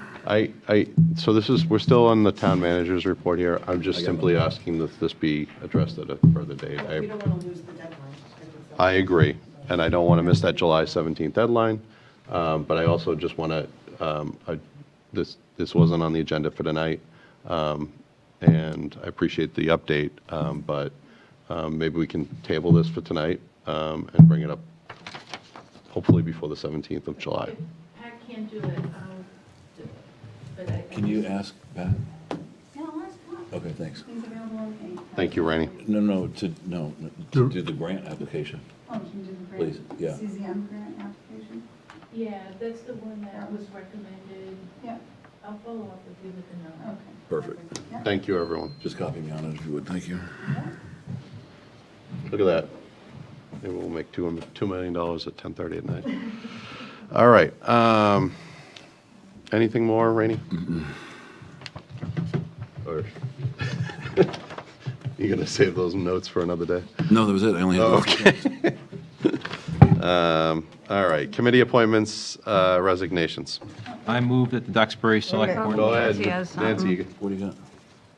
Can we just take this out of order, please, and go right to Oh, yeah. event permits for this filming request? I have Of course. When could the you? location manager, Shane O'Halloran here. He's All right. been Yep. All right. Yeah, it's late. forever Okay. late. Yes, yeah, we had quite an agenda tonight. And apologies to Mr. O'Halloran. I will take that out of order. Event permits, we have a July 15th to 19th, 2024 filming request at the Sea. Let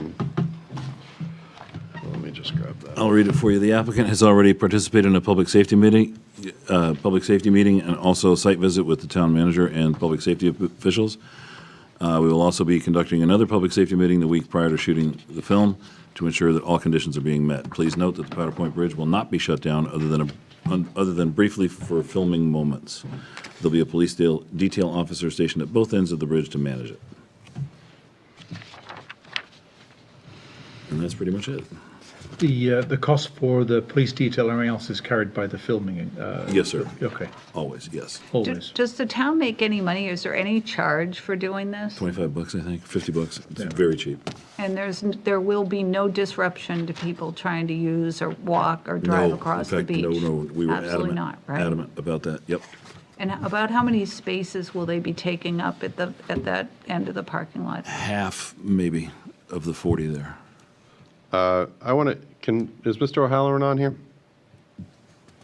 Yeah, right there. We got completely burned by another film 2 years ago, so I just want to make sure I know about this, and I know it's. What film was that? The one where they had all that staging equipment when the beach was closed down on a Friday night, all over the beach, and people couldn't get out there. The Equalizer, that was during the week. It was a Friday night 2 years ago. Not the one last year, that was fine. It was just a woman with a camera on her. We haven't done a Friday night. They were out there for the whole. Well, this is just on the bridge. I kind of remember that. I don't remember what remember day it. of the week, but I do remember hearing some backlash on that one. Yeah. Oh, you would know, yeah, you would know, I don't. No, it's just because they were doing it late at night, but they had to set up all their stuff at like 4 o'clock. And it was a Friday night. So I wanted to just know what's going on here a little bit more. Is Mr. O'Halloran available? Well, I'm texting him. Okay. And Shane, are you there? asking him to unmute. Just tell me to speak. Everybody's probably falling asleep in front of their Well, computer. they've assured us that it would be minimal disruption. Well, And in fact, their base camp's at the high school. I guess my concern is this. We have a resident lot, that's it. At least through, Yeah, this is on the west end. This is on the west end. They're not even crossing the bridge. okay, so they're taking over half of the 40 spots on that. Roughly, yeah. That's not, obviously, it's not sticker parking. No. When are they doing it? And when are they starting the staging? When are they That going to was be in in and here. out of here? It's all here. The whole date is from Monday, the 15th. The prep date is the 16th. The filming dates would be Wednesday and Thursday, and they strike on Friday. Strike, what does that mean? Leaving. Take it down. That's when they strike the set. Yeah, they take it down. Strike the set. should know that. You Ooh, did a no, movie, right? Didn't you do Yeah, one? no, Yeah. I don't know the lingo. Really, you're a movie star, Amy. Oh, I am. Or whatever it was, remember? I have a question. So in the reviews, and Nancy, thanks again for getting all these, the input from all these different departments. That's always helpful for me. One of them, Lieutenant Jamali, made reference to another location for this movie, Matakeesit in the yacht club. The yacht club, yep, they're using the yacht club. They're So- parking in their driveway. Okay, but I didn't see that in, Yeah, because that's not us. okay. Yeah, it's not All us. right, all right. So they don't need a permit for Matakeesit, really? Even as small as that area is, it's all going to be on private property? Yeah, it's a small shoot. It's not a big shoot. It's a road coming in. Yeah, these are minor scenes. Why do they need 4 days for a boat scene? They don't. They need 4 days. They need a day to come in and set up, I know. a day to shoot, a second day to shoot, and a day to strike, because they're going to 2 different locations. All right, so nothing's going to disrupt the launch or the parking lot over there? We told them. Because that, to me, is a bigger issue than the bridge. too. All Well, right. I mean, we are restricted in our recreation at this time of year because of told the them that. birds. Yep. And there's people that put all kinds of boats in the water at that west end parking lot. They walk over the bridge, they carry their stuff over the bridge to go to the beach. We are limited in space here over this. What exactly? We originally told them no. What exactly do we get in return for this shoot? Whatever the fee is. $50? 25 bucks, 25 50 bucks. bucks. Okay. So a fee covers a service that we provide, so that's not income.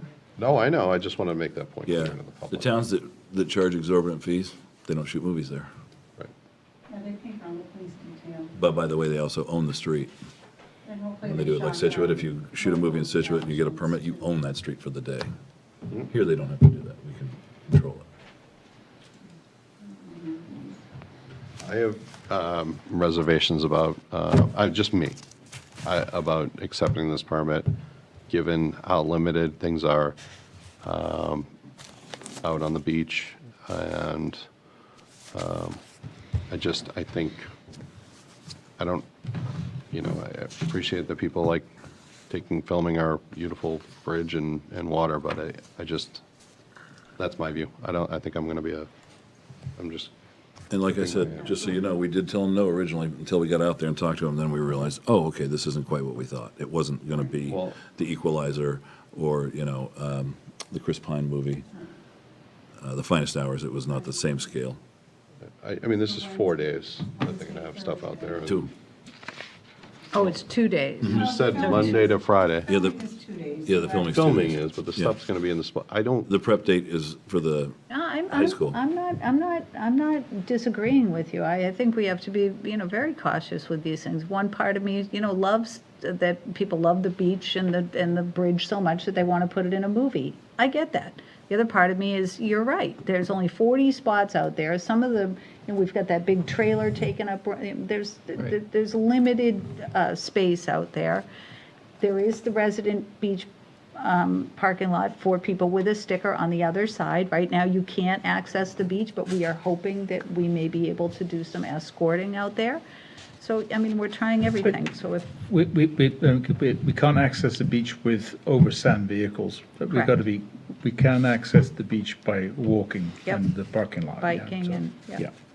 Right, the parking lot on both sides Right. of the bridge. So that we really want to encumber it more. is And the I can point. tell you that right around, it was probably the weekend after that, last year, the cars were stuck on that bridge back to the, like, basically, you know, up Potter Point, King Caesar Road,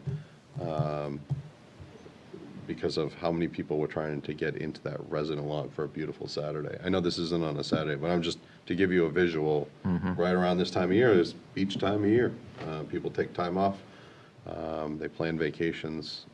I don't know. And maybe it's going to be a nothing burger, but I don't know. I don't like the idea that it's going to be sitting out there for 4 days. That's just me. And Well, maybe Shane can tell us some of the details if he's there. He's not. Do we want to put this off till Let's next put this week off until our next meeting, July 8th. and see what he has to say? Yep. Or do you want to just reject it? Or make a motion? I'm fine with putting it off if you folks have more questions. I think you brought up some good points. I'd like to be able to hear from the applicant. Yeah, I mean, I was satisfied last time when the last filmer was just going to be on, like, the walking part of the bridge and wasn't going to be blocking any traffic, and that was it. But this seems a little bit different. No, that was just someone in there. You never responded? I'm not asking for a motion unless anybody else wants one. Did you send him a DM on that thing?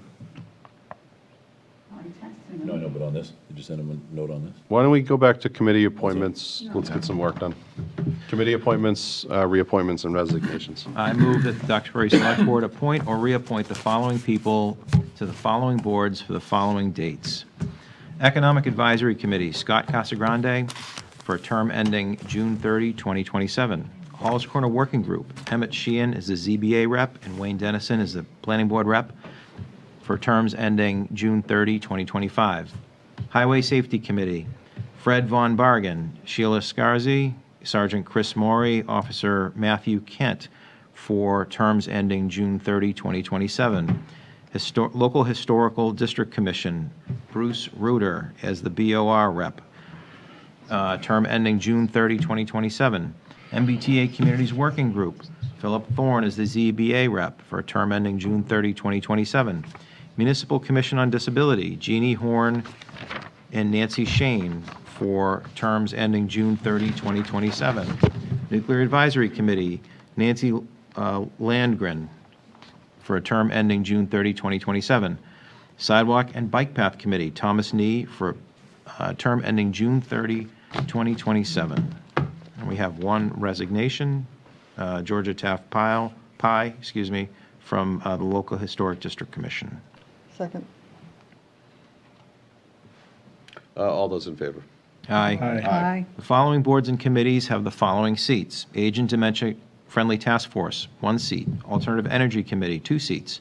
Coastal Resiliency Task Force, 1 seat. Economic Advisory Committee, 1 seat. Finance Committee, 1 seat. Fiscal Advisory Committee, 1 seat.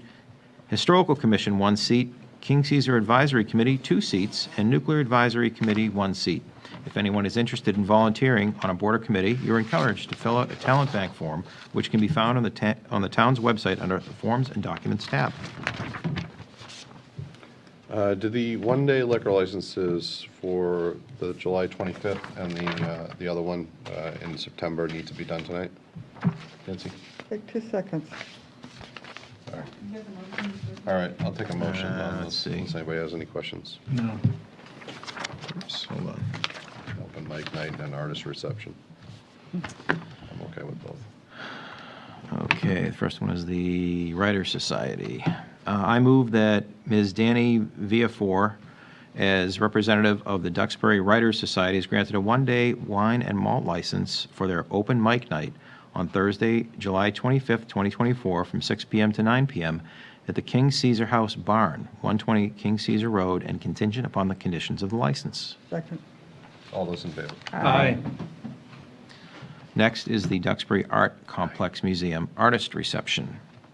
I move that Ms. Allison Cowan, as representative of the Duxbury Art Complex Museum, is granted a one-day wine and malt license to hold an artist reception on Sunday, September 22, 2024, from 1 p.m. to 4 p.m. at the Art Complex Museum, 189 Alden Street, and contingent upon the conditions of the license. Second.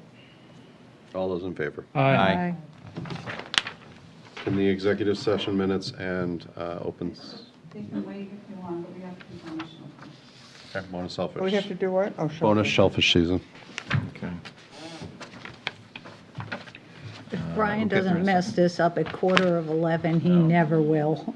No, I think for the executive session minutes, I'm going to suggest, I know we're not doing them, but just to give you a heads up, I think I'm going to suggest being less detailed on those rather than more detailed, even though when they release them, the issue is over. But I think in some situations, we perhaps are revealing more than we need to in terms of our underlying thought processes. It can be used in future circumstances that are repetitive, or things that come up every year. Anyway. When they get back so- in the packet for the next time, we should rethink. Yeah, that's my thought. So I'm going to suggest that we make some changes, and I'll give those to Nancy to circulate before next. All right, good suggestion, because there's also the appeal as well, right? Well, I mean, yes, but even after Careful everything, here. so this is for anything we do. It goes to the underlying, how do we approach Yes. issues, and that's part of the strategy itself that we might be inadvertently revealing. Yeah, okay. No, but the other side of that discussion is that in, 10 years or 5 years, or at some point in the future, when you look back on those and they don't have that detail and clarity, things get, lost in It's definitely a double-edged sword. Yeah. But one that could potentially be used against us, so I just want to be careful. All right. Bonus shellfish season, July 2024. Not off to a good start. Thank you. I move that the Select Board declare a temporary bonus shellfish season for, 1, the commercial harvesting of soft shell clams for the month of July, and 2, the commercial harvesting of quahog clams for the month of July. Oh, second. All those in favor? Aye. All right, announcements. We have some announcements. Yeah. Office closure, July 4th holiday. Town hall offices will be closed on Thursday, July 4th, 2024, in observance of the holiday. The office will open regular hours on Friday, July 5th. The 4th of July parade will be starting at 2 p.m. from Hall's Corner, traveling down Washington Street, turning onto St. George Street, and ending at the Duxbury Middle/High School complex.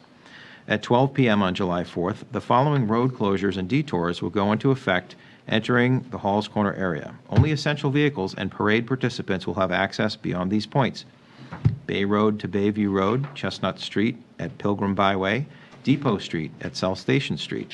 For those needing access to Hall's Corner during this period, traffic will be bound one-way inbound to Hall's Corner via Depot Street.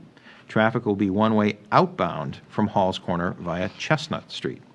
Please note that no parking signs along the parade route and elsewhere will be strictly enforced. The Duxbury Educational Foundation Road Race will be taking place on July 4th between 6 a.m. and 11 a.m. Expect delays from St. George Street School Complex to Powder Point Bridge access. And finally, the next Select Board's meeting will be on Monday, July 8th, 2024, at 7 p.m. What time are we supposed to show up on July 4th? Oh, Nancy sent out a nice email. That she did. was... With a meeting point and every Yeah. meeting place. Never mind, I'll go back and. I got it. I got it right on my... Maybe she's so I'm sure I tired. have it. I just, Yeah, I've been. yes, we are. Would you like to make the motion? Move to adjourn. Well, we didn't Second. finish, hold on. Oh, We didn't sorry. do anything with this at-sea thing. Oh, So let's go ahead and just cancel it, because to discuss it July 8th doesn't give the guy enough time, right? He needs to know. He wants to do it July 15th. That only gives him a week. I know you didn't ask for it, but my recommendation is to approve it. I used to do that years ago. Based on what? The Based fact that on, it met every checklist we had, there were no concerns when we were out there meeting at 2 o'clock in the afternoon, the lot wasn't Even the- nearly full, and it was an 87-degree day. And it's midweek. but was it before school was out? It was When you- last week, I don't know when school, but I don't have kids in there. a week and a half ago. It was not an issue, otherwise I wouldn't have brought it to you. yeah, I don't have a problem with it. Even though I missed some of the discussion because I had to go to the bathroom. You want to make a motion or continue it? Yeah, I'll take a motion. I move that Mr. Shane O'Halloran and Mr. Peter Gonzalez, location managers, and as representatives of ATS Production LLC and the film At Sea, who are filming scenes off the west end of Powder Point Bridge and the west end parking lot, are granted permission to hold filming sessions the week of July 15th as follows. Hold date, Monday, July 15th. Prep date, Tuesday, July 16th. Filming dates, Wednesday, July 17th and Thursday, July 18th. Strike date, Friday, July 19th, 2024, subject to the conditions of the permit. Second. All those in favor? Aye. Nay. How many yays, ayes were there? Three. Three yeas. Yays. And how many? No, I said I didn't. Four. I 4 to didn't. 1, yeah. Okay. Yep. All right. Give me the credits, Mike. I know. So Mike, no, this is a good point. So what we'll do, if they screw up there, then you can tell us, I told you so. No, I don't. Go. Mike wouldn't do that. We are requiring them to have another public safety meeting. Yeah, they could do Before. Yeah. I can let you know when it is, and invite at least two of you. I appreciate it. To attend. Thank you very much. Ask any questions. And Yeah. this can definitely be a test. I mean, if this. Yeah, a test, yeah. If this doesn't go well, this is it. This is the last one. Yeah. I think it's good. Yeah, last one. All right, do we have a motion to adjourn? No, I don't want to adjourn. No, I want to. I move to stay adjourn. longer. Second. No, I don't want to adjourn. All those in favor? All those in Aye. favor? Aye. Aye. Look at, there's things.